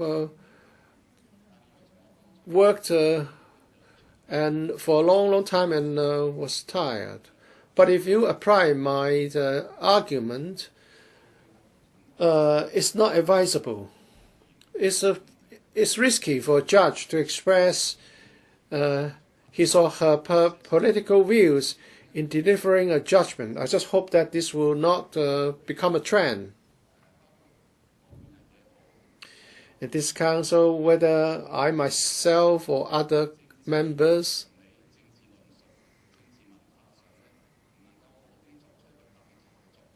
we are unable to take a good lead and be a model, that we act in a civilized manner, and we have quality politics. And now we have confrontational politics, and sometimes it's it's really low grade bickering. And people don't think that we are role models. And we also have people leading other protesters in street protests or to the prize presentation ceremonies or university the graduation ceremonies, or even we see something like that in our courts.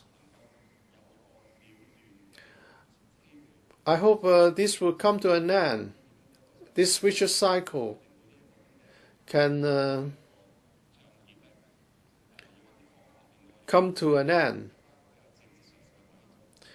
We should return to the normal track, so to speak.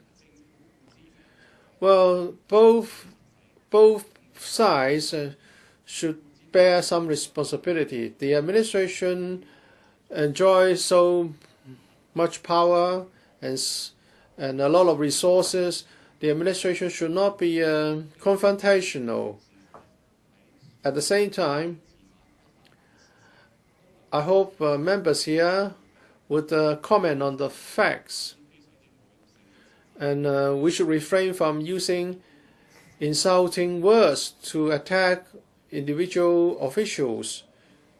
And if this is the practice, then the relationship will continue to deteriorate. Well, I won't name names, but the terms used, including that some officials are mean and scummed and resort to mean ends, and also the CE was described as a moron. This won't happen in advanced and civilized countries, but in Hong Kong we are accustomed to this.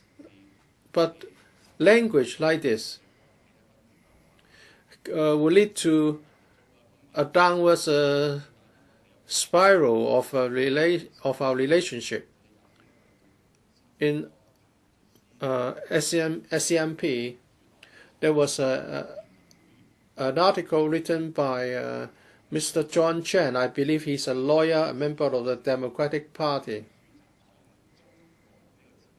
And he said we always talk about Chinese Communist Party, and then we would use provocative terms.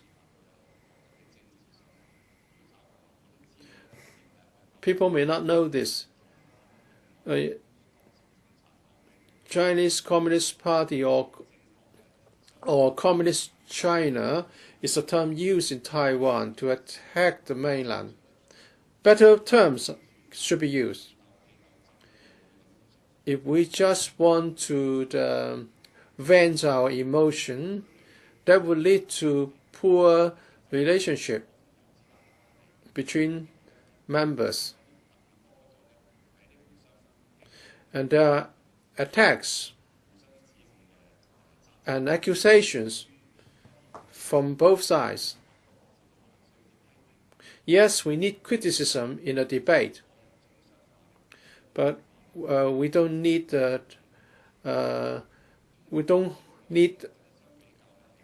speeches that go to the personal level.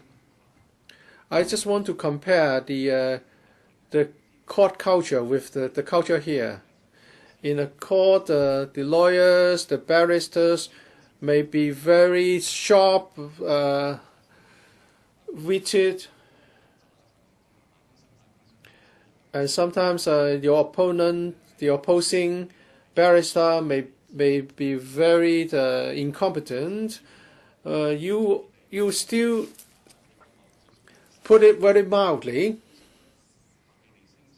you would call your opposing counsel my learned friend, someone who is learned.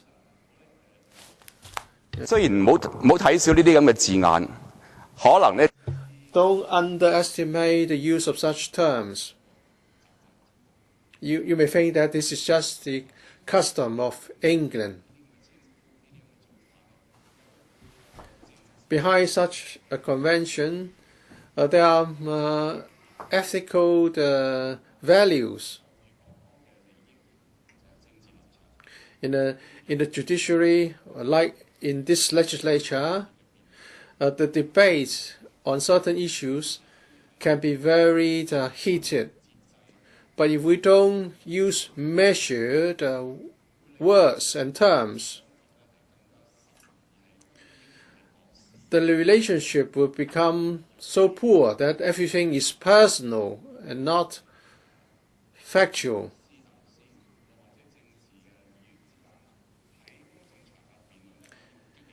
In the UK, a debate between two opposing lawyers may be very heated, but after the case, they will be on very good terms in the corridor or in a bar, but not here. Members from different camps slight each other. Even their assistants do this. I hope officials and members would both pay attention to this phenomenon. A major party will celebrate its 20th anniversary. So the question is, should the government or those who hold the powers act more generously? There's a claim that if the eyebrows are farther apart, then you are more generous. But we have to look at the government's generosity. Of course, a political party can always decide to extend invitations to some but not to other officials. The party can decide not to invite officials that they have asked for their resignation.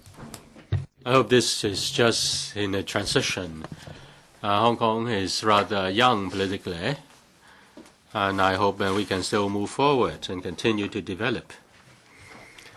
We have to work hard on this.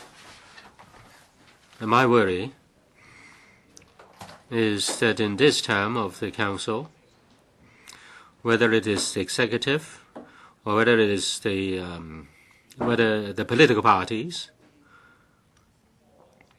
they prefer, they have made decisions that towards destruction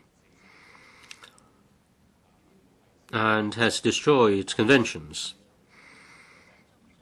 Now, politics is not just about constitution. There are conventions, political conventions, protocols, or traditions, which are equally important as the statutes.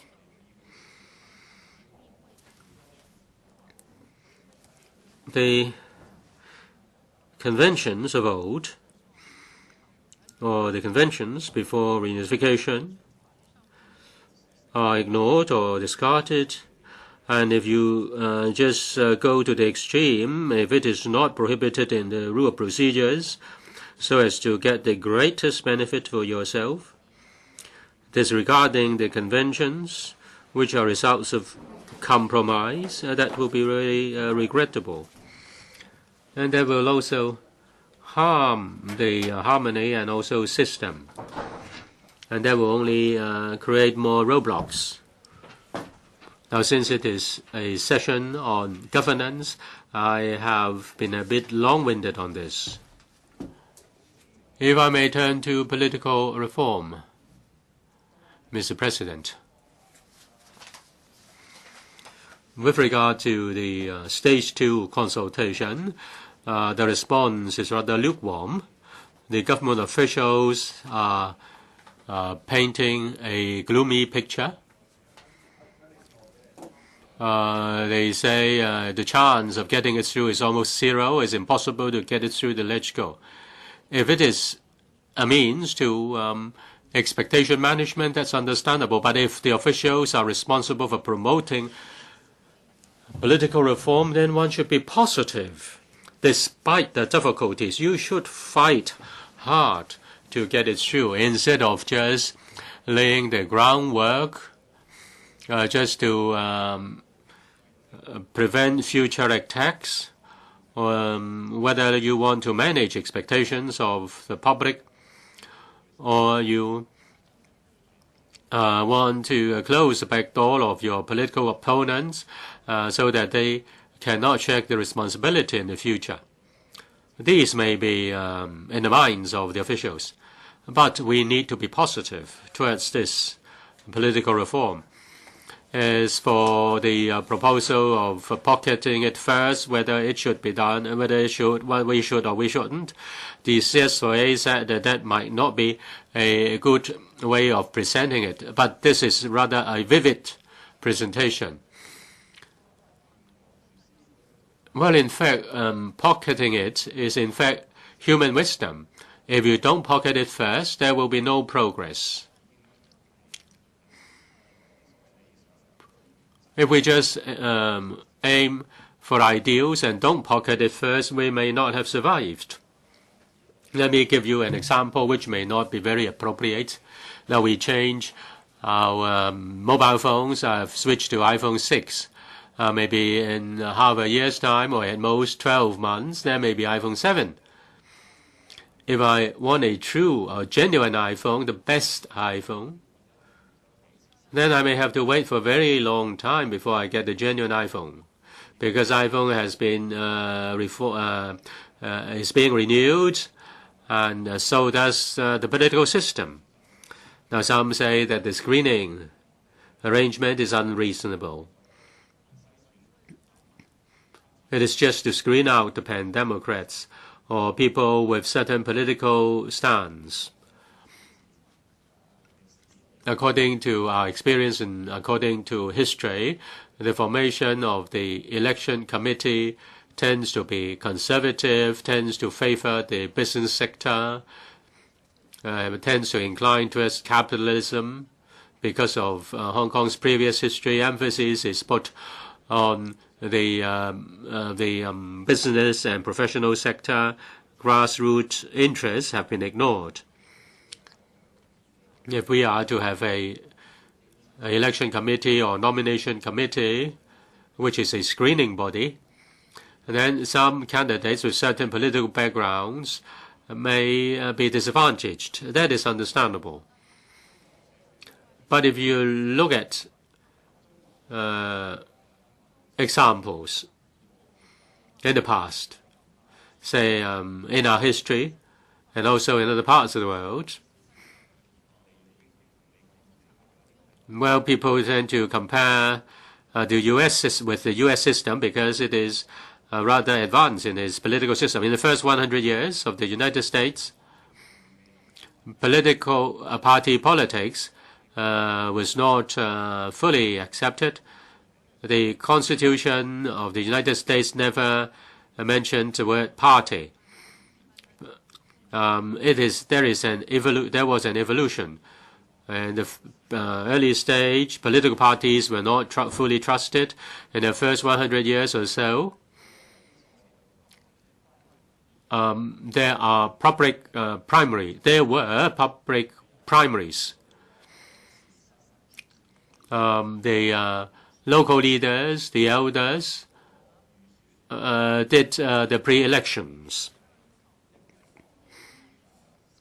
Generally speaking, in terms of the politics and economic issues, these people were more familiar with that, and while other people were busy with making their living, these elders or leaders made a preliminary assessment. That is about job listing, short listing rather. If you had been a management, if you had been a boss, or albeit a small boss, just like me, you really prefer a shortlisting mechanism or procedure. We shortlist or we screen out those we will never considered first.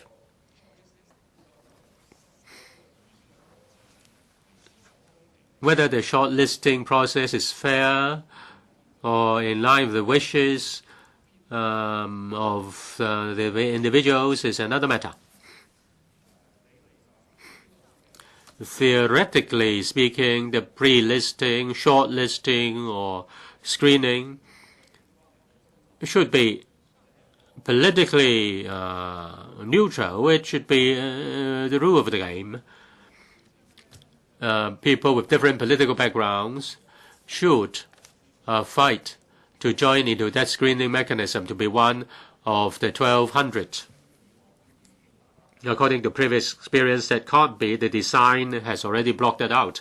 That may be the political reality. In the change of power, Hong Kong is capitalist society, attaching importance to professionals and businesses. If it is a rightist regime switching towards the left, there may be some kind of difficulty. Theoretically speaking, anyone can seek the nomination by the 1,200 members of the nomination committee. The design is rather neutral. But because of history, composition of our society, that is the situation. Say, if Sam Shui Po is marked is drawn into Kwan-yuen, Mr. KK Fong would fight till death to resist that. Now, this is a political, a kind of political consideration, but now we should try to understand the system. The system itself is neutral. It was because of previous records that we pass a judgment on whether it's fair or not fair. 有評論話點解我哋喺立法會或 Now some say that there is civic nomination for LegCo elections and DC elections. Why the CE election cannot have this? Now this is a basic law. Political reform does not mean legal reform. Now, if it is a sovereign state, after a certain process, any country can change its constitution, change its electoral system. But Hong Kong is not completely independent. If we are to change any constitutional setup, then it is not as easy as what other members said. Just the people work together to change the constitution. We should have the civic nomination process, but that has ignored the legal basis.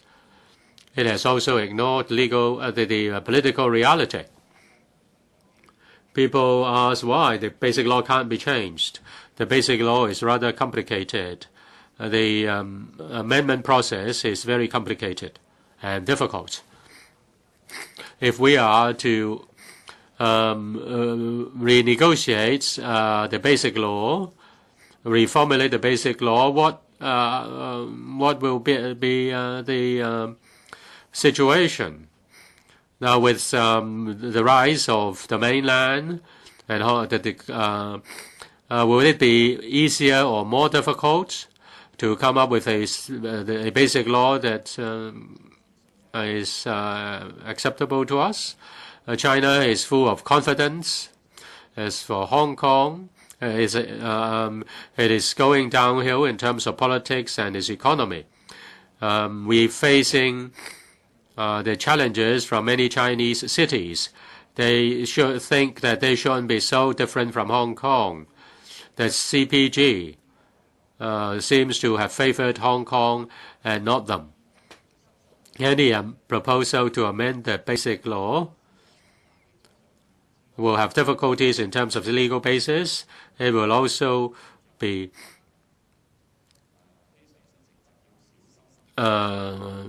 carefully and cautiously considered. 而家目前面對嘅問題裏邊呢 Mr. President, many seem to think that one country, two systems have completely been implemented in Hong Kong. Hong Kong has successfully reunited with the mainland. Now, some national leaders, some state leaders rather, have asked the people of Hong Kong to be re-enlightened in respect to the basic law, and many Hong Kongers have become very upset. A full enlightenment of the basic law. This is not re-enlightenment, but the full enlightenment. In respect of the basic law, we have assumed certain provisions. Some members and some citizens don't understand one country, two systems. One country, two systems doesn't mean the basic law. One country, two systems is just an overriding political principle, and one of the pieces of legislation to implement one country, two systems is the basic law. And our national leader, Xi Jinping, spoke about the basic law and one country, two systems separately. Now, some say that, in fact, the government, the SARG, has no courage to raise the issue of our position in respect of the basic law in one country, two systems. I think there should be a body supported by the government to consider to start the enlightenment process. Otherwise, many problems cannot be solved. We have many professionals who are good at economics, but we lack politicians. We hope that we can pay more attention to that. Mr. Charles Mock. Now, this part is on governance, political development, district administration. In this policy address, there is only one page on political development and also one page on district administration. As for political development, the administration thinks that no need, not much words should be said on that. There is no need to do so. When it comes to governance, I would have thought that members would spend most time talking about this segment. The POP published the survey findings. Compared with February, there has been a drop of 8.3. 63.9 is the current level. It has been the worst for years. The POP explained that the sentiment index experiences a drop because people, the government's estimation, the government in people's estimation has been dropping and dropping to the lowest for 20 years. Secretaries, you can, you can, like Chi-wai Leung, choose to ignore this and delude yourself, or you can recognize this particular problem and ponder how you should do, what you should do next. Now, before we talk about what the government has done right, we can talk about what the government has done wrong. The government has started the political struggle. The political struggle is all about attacking the opponents. The policy address challenged the Hong Kong U Student Union by highlighting the undergrad, which has a very little following, and also a book, which has a very small following. Now, with the chief executive talking about it, the pro-establishment members are beginning to latch onto this independence element, and Chi-wai Leung has successfully tear apart Hong Kong even further. Maybe this is most effective in building a political capital for himself, but he doesn't care what damage this is causing Hong Kong. Now, we have been hearing all these arguments in Hong Kong, and they are saying that you have to remember this lot. You should not vote for this lot of councillors. Basically, he is engaging in a political struggle. should he be implementing the policies and govern Hong Kong properly? Many are sick and tired of this kind of struggle. Why is it that Chi-wai Leung is still rejoicing in doing it? Chi-wai Leung is very clever. Maybe he can divert the attention away from his incompetence, away from his scandals, away from the power struggle that he is engaging. The people are discerning, talking about the governance. Everything is grinding to a halt. If anything, the governance is sinking. A lot of other jurisdictions are improving the efficiency of the governance. They are dealing with the silo mentality within their administration. Now, we are still debating over whether the government structure is duplicating. It's not a question of whether the government should be big or small. It's a question of the government should be more efficient. In this book, there is a chief technology officer, and each Chopra, he wrote this book, Innovative State. What this is all about is basically to take advantage of diversity in the community to create more cooperation and to resolve the problems that are encountered. There are many tools, IT, that will be harnessed. There should be more public-private partnership, and the society should be more open, and in order to steer clear of any political wrangling. And political wrangling happens everywhere. It's a question of how we can overcome that. In recent times, I keep advocating open data.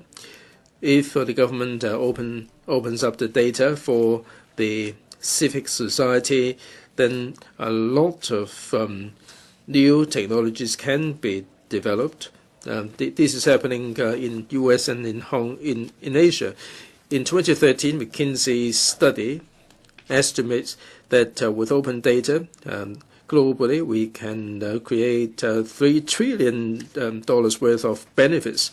The U.S. cover 5 areas: healthcare, finance, transport, and so on. Now, there is a Quick Schools website which collects all the education data from kindergarten to tertiary institutions and award scores on the schools for parents' reference. And parents can choose the best schools in the U.S. Half of the households are using this kind of system. The New York Times, The Guardian in the UK, and IT organizations in Taiwan are using the budget's data to create interactive tools, and they are depicting the situation in layman's language, and they can collect input regarding expenditure in order to increase transparency. Given the big data trend, the government should take a leaf out of the book of these countries and provide the information, like we should have machine-readable data to be made available, and that would lower the difficulties regarding research, and more tools will be made available to them. Now, with open data, there will be a huge commercial potential. The government's operation can be more transparent and open, facilitating public monitoring. I've got another book, President Open Data Now. The author is Joe Guren. A couple of months ago, I was lucky enough to meet Joe Guren in 2011 to 12. He was sitting on the task force on disclosure in the White House. With open data, he could improve finance, education, energy, and a whole host of other areas, and encourage public participation. And he created very high-level planning for the White House. That the success of open data needs the recognition of the highest level of the government.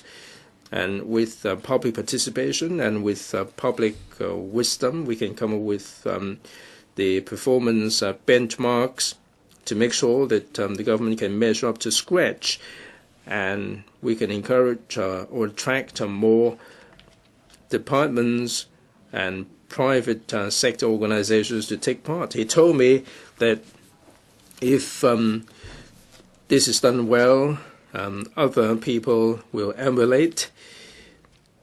President, I understand that the government has the data.1 website. The information can be downloaded freely and used for value-added purposes, but the participation of departments is rather limited.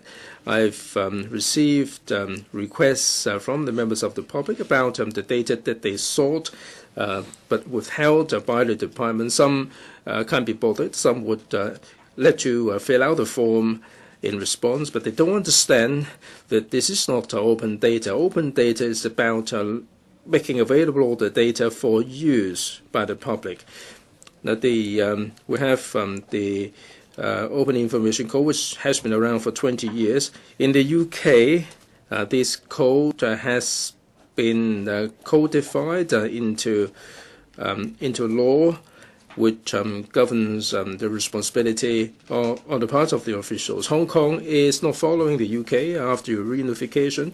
Chi-wai Leung follows closely what happens in China. In Guangzhou in 2013, they have the open data regulation, the way in which data are made available, the scope and so on are clearly regulated.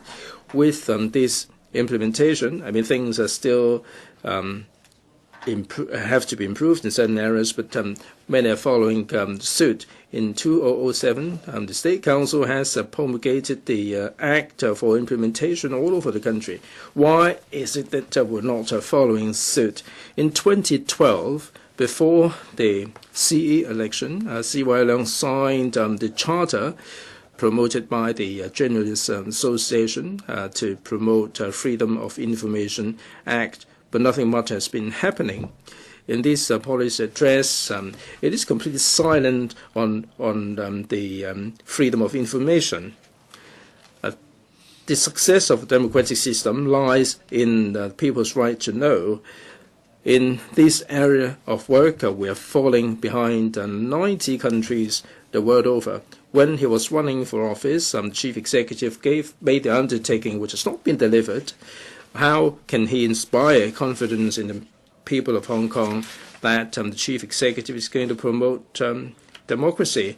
Other than open data and freedom of information, Hong Kong is one of the few jurisdictions which doesn't have any archive law. Many small jurisdictions do have this kind of law to protect the right to know. Chi-wai Leung, when he ran for office, said he would consider the archives law. He could say anything when he was running for office. He could promise you everything. But here, the PA is silent on archives law, except to say that the information would be handled properly for public access. We know that we cannot get access to a lot of the information. Without the legislation, the government can choose to withhold the information. And the members of the public don't even know this information ever existed. If there is no access to information, people are deprived of the right to know. The government can destroy any documents that are detrimental to the government, but useful information. It is difficult for the members of the public to get access to the information. Take the umbrella movement, for instance. The former government official, Mr. Kwok-him, meant to apply for an injunction on behalf of the Occupy movement to stop the government destroying any information on the Occupy movement. But in absence of any archives law, it is difficult for us to do so. The government can choose to destroy all the information regarding the Occupy movement.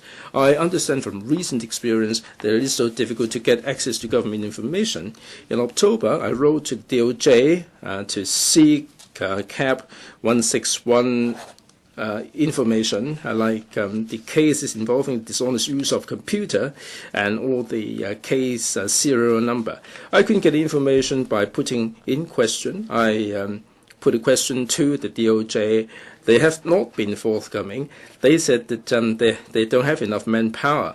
They said that they don't have the data bank regarding the crimes, the serial numbers and so on. That they can tell us the number, but how come they cannot get hold of the serial numbers? If they have the data bank built up, I know that they're working flat out in this regard. In this day and age, the DOJ and the courts are so backward in their computer system. How can this be acceptable in a society like Hong Kong? President of the Occupy movement and the government and the pro-establishment members said that they have to help young people move up the social hierarchy. There should be more social media to engage them, WhatsApp and mobile phones and so on. They cannot be more wrong.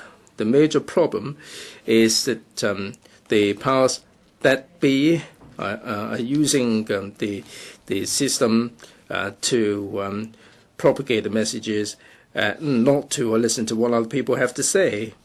Now we have to understand, I hope the government officials will understand that we have to empower people instead of empowering the officials and the powers that be. Attitude will make a difference to everything, Mr. President. I heard from the pro-establishment members that the pan-democrats are ruining Hong Kong. I mean, how can we ruin Hong Kong? The officials, when problems occur, would blame the pan-democrats. They would blame the young people for being disobedient. You should not take it for granted that people listen to you. You have to be sensible. I mean, you're not always wrong with the power in your hands. You can commit wrongdoings.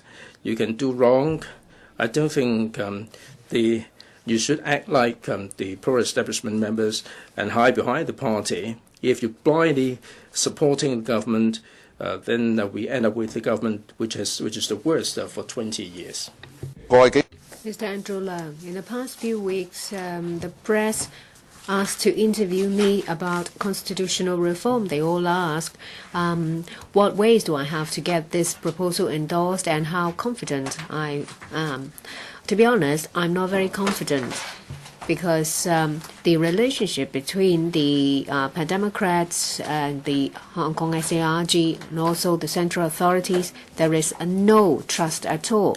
But the business sector is confident. We don't feel despair because we will do our best and we will not give up until the last minute. We hope the government officials will be like us. Yes, the chance of it being endorsed is slim. Don't give up. We see that officials have been out and about because a lot of people don't want constitutional reform to be on standstill. They would like to see vote for the chief executive in 2017.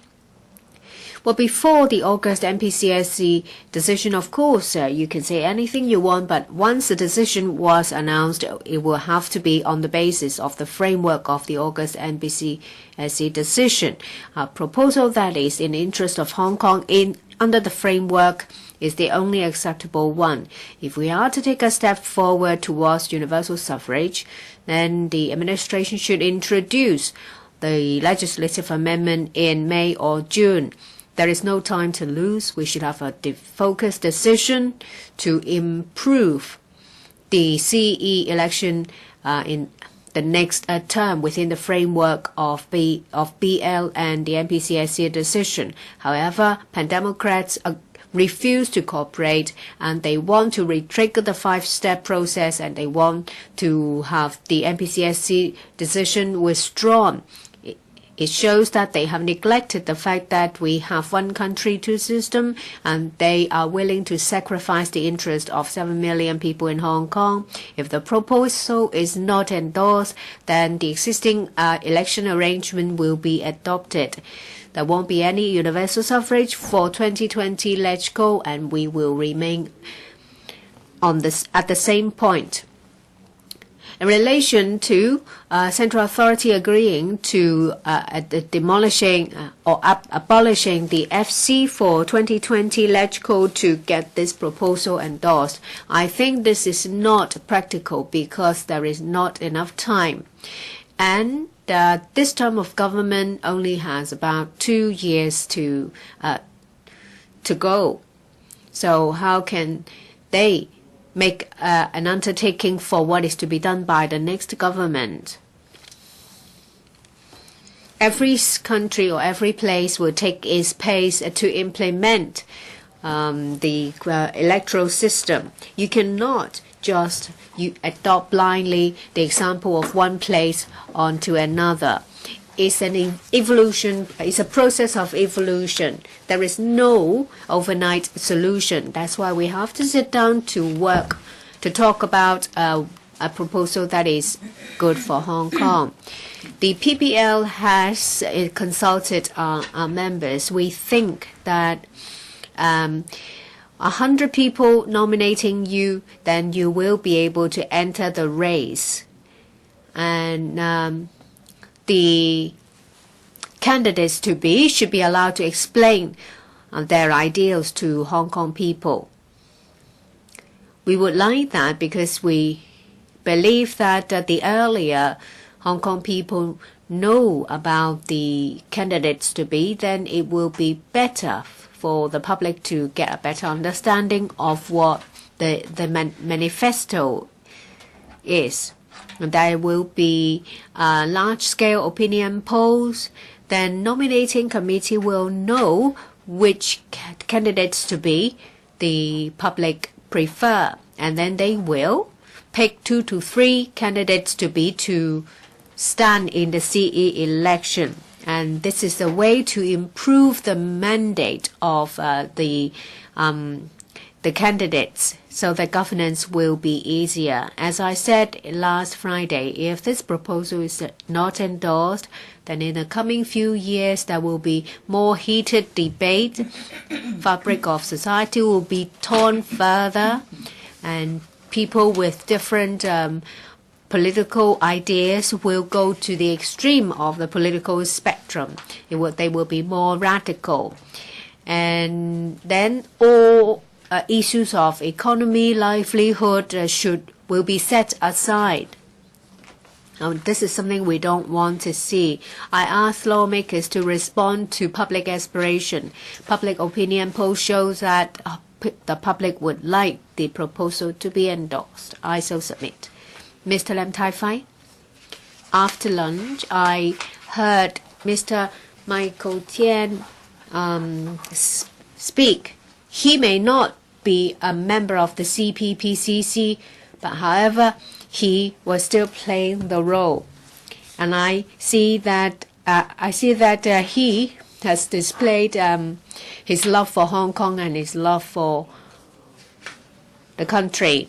And he worked very hard to lobby for the government to get the Pan-Democrats to take it first, so that there will be 2/3 support in LegCo for the process to continue. When it comes to important issues, if the loyalists can unite together to do something practical and show their clear stance, I'm sure this will be conducive to our constitutional development. I understand where Mr. Tian came from, but I don't agree with his reasons. He said that Chi-wai Leung his governance is messy. There is very low he has very low credibility, and if there is one person, one vote, Chi-wai Leung will not get re-elected. However, if you don't support the proposal, we still have the small circle election. It's very likely that he will be re-elected. Well, I can't say that Mr. Tian's wrong because he, of course, has his reasons to say that. But I think that this is quite short-sighted and it's not supported by principle. Our constitutional development is very important, but we have to keep our principle. The development or design of the system should not be done to just get someone elected or to get someone not elected. The design of the system is to ensure that a patriotic person who loves Hong Kong, one with integrity and probity, is elected to take Hong Kong towards further development. Say, for example, President, you enjoy high popularity. If you stand in the election, you will get 1/3 nomination. And if maybe Mr. Shek would like to run, then I will lower the threshold for him. Consultation is very important, but more important is to get consensus, that is the threshold. I support Mr. Tian's idea, but I don't support his reasons. We should understand that central authorities are very sincere, but there is a bottom line.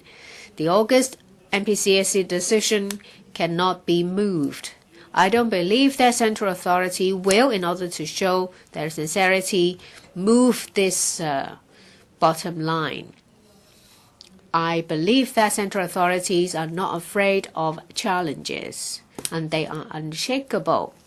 So if the Democrats boycott the second round consultation, hoping to force the central authority to change this framework, I think they should give up. Democrats use the remaining month of the consultation to give your comment to the administration. Although I don't agree with the speed when consultation is done and the way it's done. Raymond Tan, the secretary, kept saying that the chance that it being endorsed is close to zero. Mrs. Lam said it's slim, but still it's quite depressing because you already lose the battle before you engage. But we have Lion's Rock spirit. We will not give up. And if you keep pouring cold water over it, then the chance is not good. Well, at least do what Mr. Yuen is doing. Don't say anything that is disheartening. Just take it calmly. It's not that we don't have a chance. Be practical. Try to forge consensus. Use the remaining month to give your comments. And I would like to use the remaining time to talk about governance. Since Chi-wai Leung has taken office, well, his authority has always been below the alarming line. His ability, along with that of his team, has been challenged non-stop. He doesn't have the heart of the public. Popularity has been plummeting. Because of the ineffective governance, or is just an appalling ability to govern, we have a dropping competitiveness.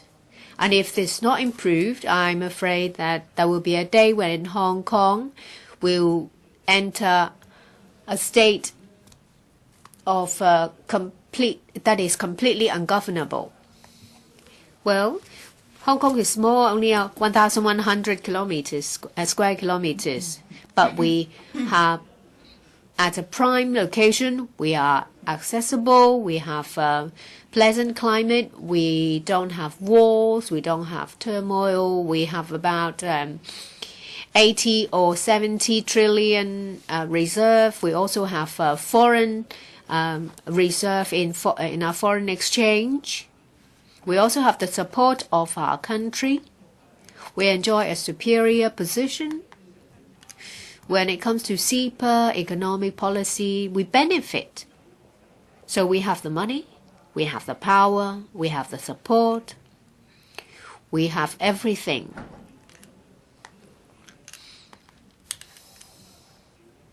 So I can say that it's the Xi and his team to blame when Hong Kong has now sunk to this state. If we are to have a healthy development and a harmonious society, I believe that the administration should work on relationship. When there is harmony, society will be united. It's just like what the CE kept saying. When you're united, you have power. And I think, well, the important thing is whether he can shake his demons and take a step forward. I have a wish for the year of the rump. I hope that he will put down his mentality of friend or foe, to leave his demon behind, so that Hong Kong society will be harmonious. President, I hope you good New Year, and the same for the Chief Executive. Does any other member wish to speak? Mr. Abraham Shek. Thank you, Mr. President. We started at 9 o'clock this morning, and I've heard a lot of members speak. It started with Ms. Emily Lau. She said that the CS was not doing enough, and it sounded like she has surrendered. I've worked alongside Ms. Lau for a good many years, and very often you don't have to listen to her. If she said that you haven't done enough, well, in the past few months, especially the past 1 month, you have been visiting different places for non-stop throughout the day. You walk the walk, you talk the talk. You visited districts to present the proposal. If that is not doing enough, I don't know what is. Perhaps if you occupy the headquarters of the Democratic Party, then it's doing enough. You also criticized for the API, that it is not practical. Let me tell you this. Last night when I talked to my mother, who's 105 years old, she said, in Lechko, how would you vote? I'm 105 years old. I want to have the opportunity to elect the CE. I don't need to know the other things. I'll rely on you. So if you don't have that API, my mother, at the age of 105, wouldn't have known that she'll have an opportunity to elect the CE. So I don't quite understand why you're going for this battle with the preparation of losing. You shouldn't be afraid of failure. You pursue success. Day after day, you heard from the Pan-Democrats that they're not going to talk to you. You want communication, but it takes 2 persons to communicate. So in the next month or so, I hope that you continue to work hard to publicize constitutional reform. Let me come back to the script. Of the public consultation for implementing universal suffrage for the chief executive election in 2017 will come to an end. When and if the reform package is being vetoed, the result will be a disaster to Hong Kong. Hong Kong will be sucked into another vortex of internal discord, divergence and confrontation, ultimately affecting all walks of life. Years of conflict over constitutional developments have already weakened Hong Kong socially, economically and politically. If no groundbreaking changes occur, not only will our citizens despair, Hong Kong will be further caught in a social, political, and economic instability, and our competitiveness will be overtaken by our competitors, rendering us a second-class city. Thus, without doubt, constitutional reform is the key to helping Hong Kong break free of stalemate and start a new page in our history. As the saying goes, one day is too long in politics. We will have 5 months before the package to be voted at this council, so anything could happen. Try your best.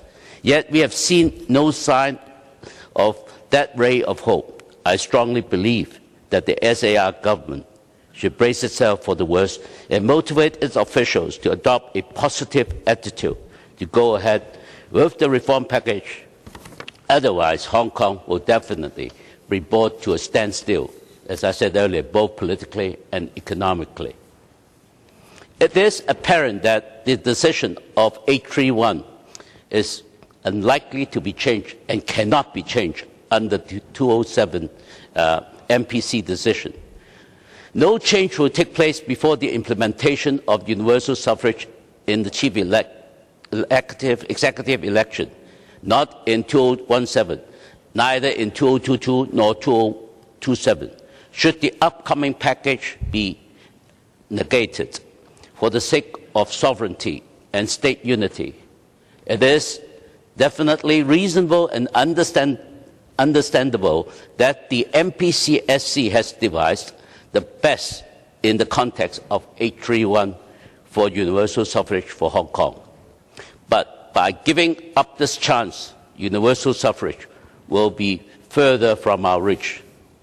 The SAR government should take a more proactive approach to promote the implementation, which they have, of the universal suffrage for 2017 chief executive election, even in the face of criticism from the pan-democratic. The government should try to give them another opportunity to discuss and communicate with them to see how they can accept the reform under the 831 framework.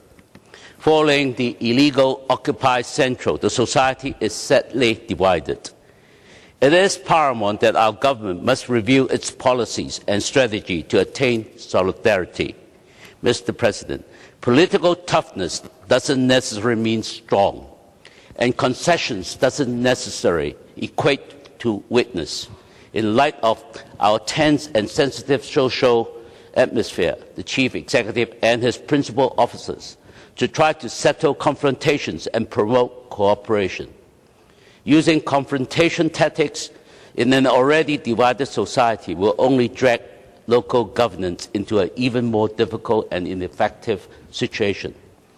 I sincerely hope that the chief executive would assess his works to date and make adjustments. It is neither pride nor political interest. It is Hong Kong unity's and overall interest. Unity in strength. A house divided cannot rule. Finally, Mr. President, I am a representative of LegCo to sit in the University Council. And up to date, the chief executive over dinners, luncheons, and meeting with other senior officials, no one actually ever told me how to vote in the council. And in this spirit, I can defend that the government has tried very hard to steer away from university politics. Thank you. Mr. Kwok-him. Mr. President, in this year's policy address, which is the third policy address of Mr. Chi-wai Leung,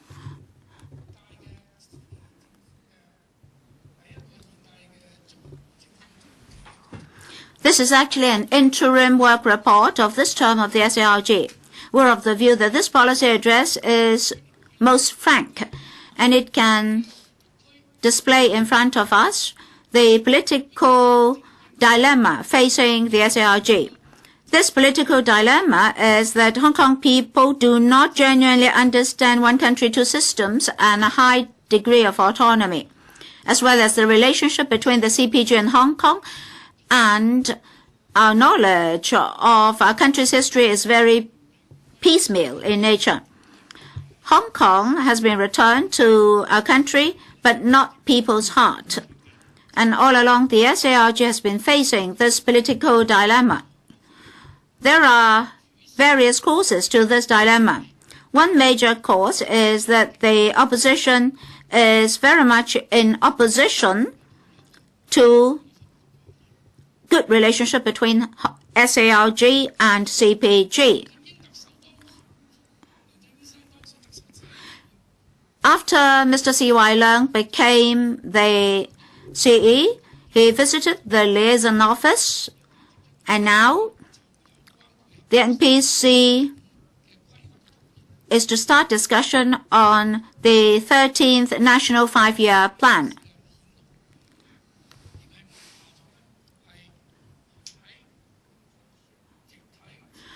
Well, from all angles, the opposition does not accept Chi-wai Leung.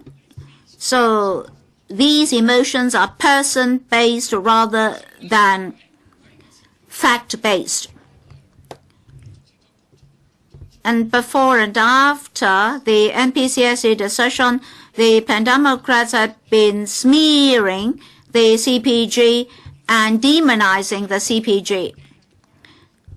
Although Hong Kong people are under the same country as mainland residents, they are still perplexed about their status. They resist the handover. They even resist China. They resist the Communist Party. And this situation has been deteriorating in recent times. The unlawful Occupy movement was targeted at the CPG. Some external forces would like to interfere with the domestic affairs of the mainland. People like Mr. Danny Tai were the first to advocate for Occupy Central.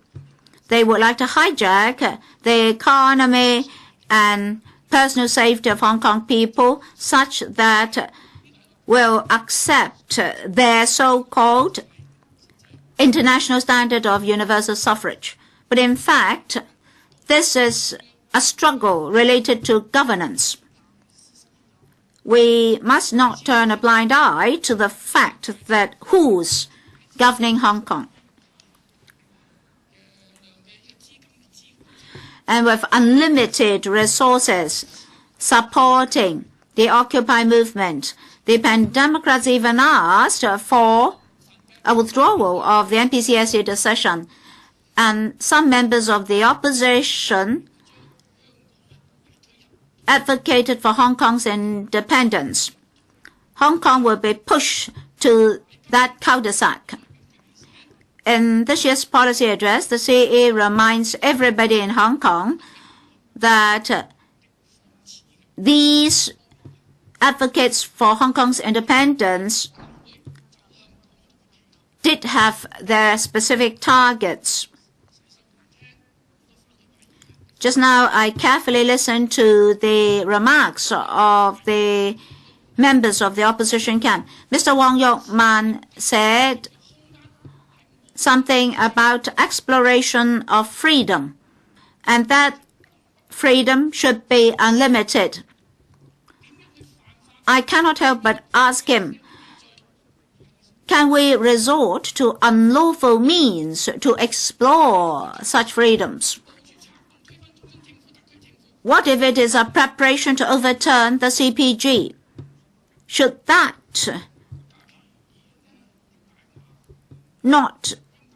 we not restrict that sort of movement?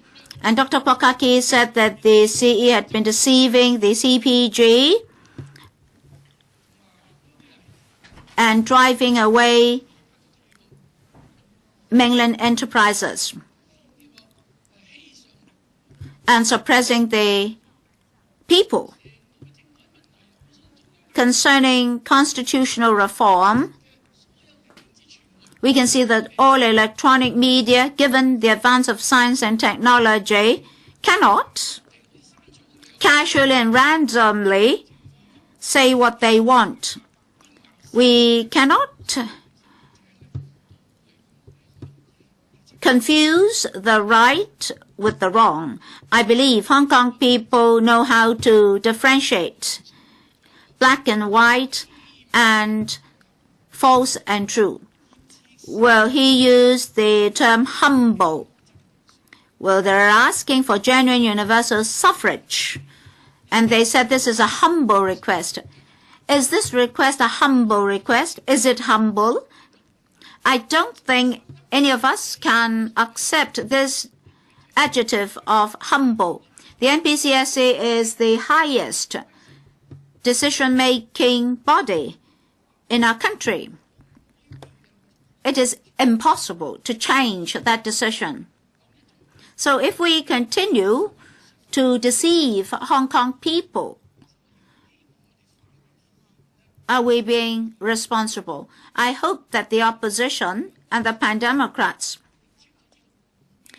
can let Hong Kong people clearly understand that in 2017, we now have a chance to elect our chief executive by one person, one vote. For sure, on the soil of the People's Republic of China, this is the first local government to adopt the one person, one vote system to elect the highest ranking responsible official. This is particularly meaningful to Hong Kong. So, how can we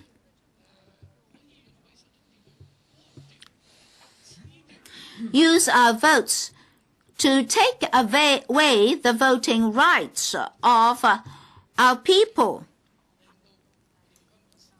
So the Pan-Democrats should no longer use such an excuse to pose an obstruction at this very crucial moment of constitutional development. I think we all have to be responsible for our own acts and votes. Article 1 of the Basic Law expressly points out that Hong Kong is an inalienable part of the People's Republic of China.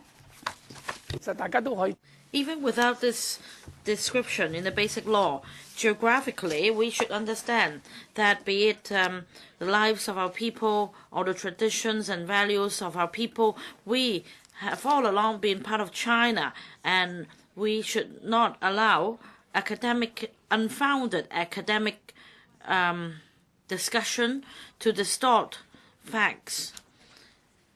Ideas that are unconstitutional and unlawful should be scorned at. So I agree that we should be vigilant about any ideas of advocating for Hong Kong's independence, as the policy address puts it.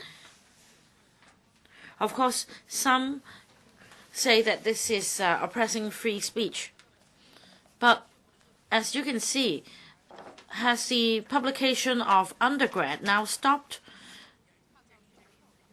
I don't think so. The purpose of citing this publication is only to remind Hong Kong people of that fact. I want to point out that any distorted logic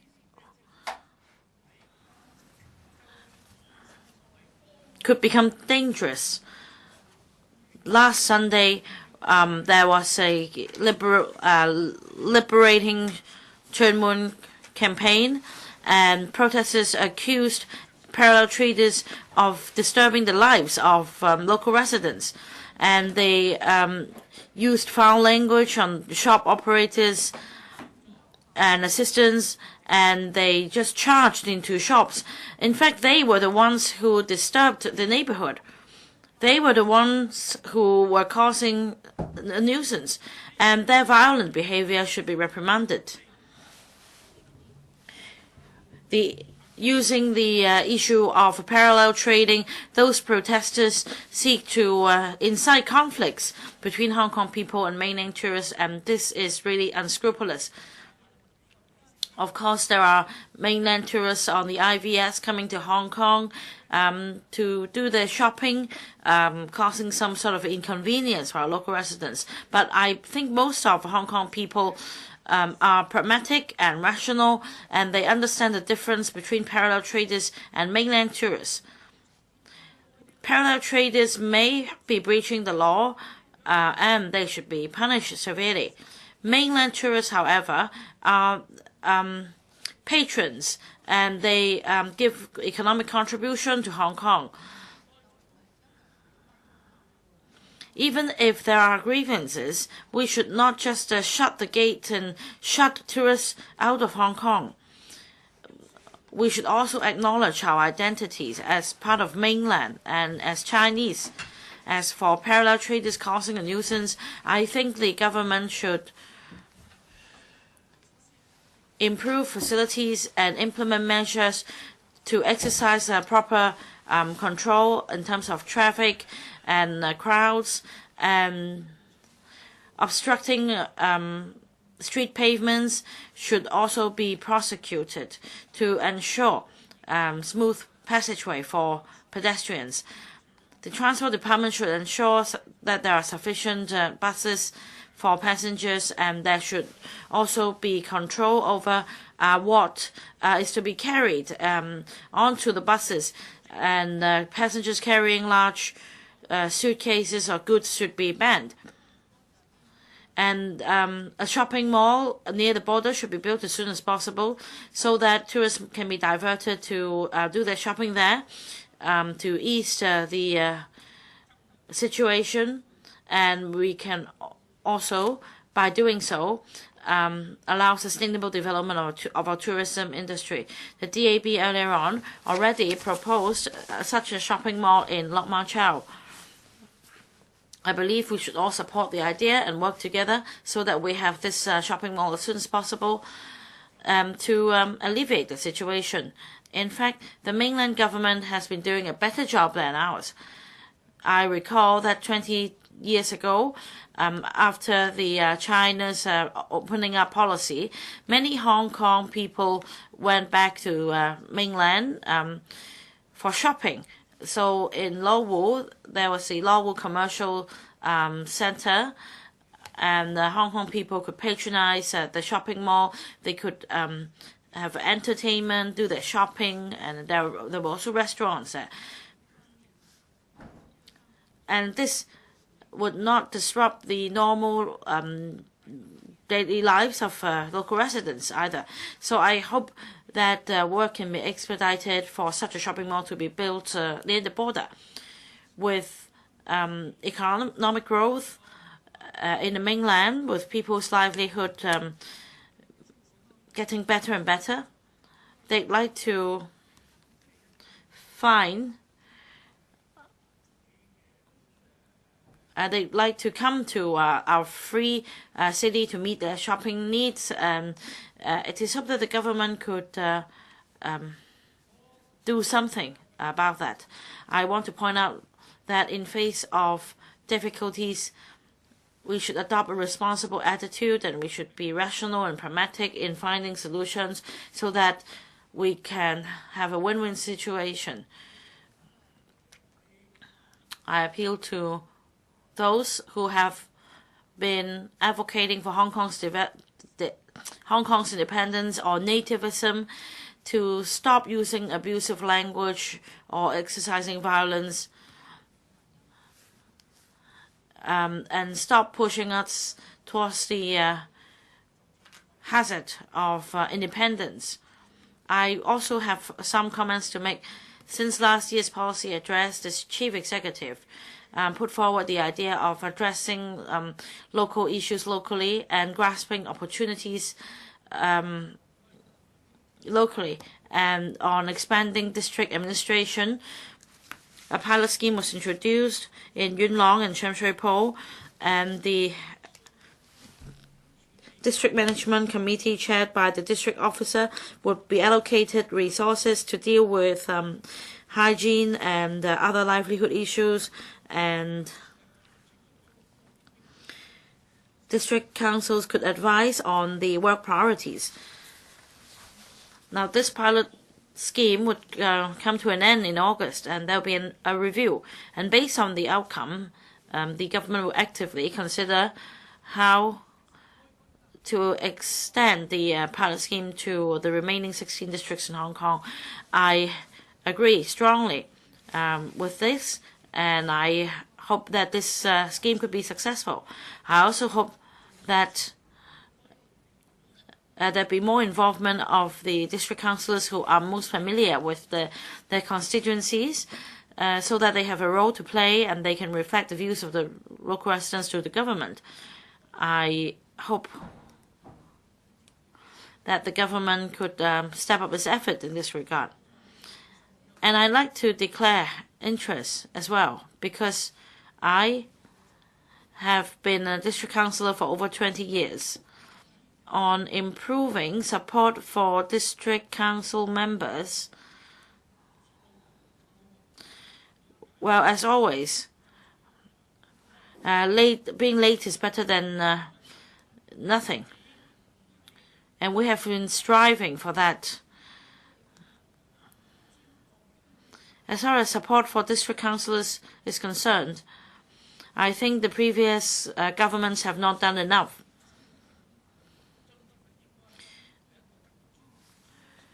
District councillors' honorarium should be raised to a respectable level to reflect their role and their status in terms of our political structure. And this year, in the policy address, it said that starting from next term of district council, the honorarium or remuneration for district councillors would be increased by 15%.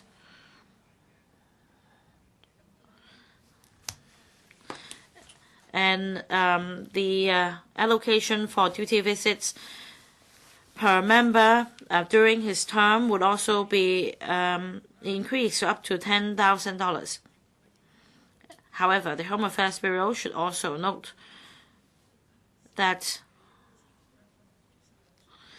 we really need to enhance the support for district councillors to support their constituencies.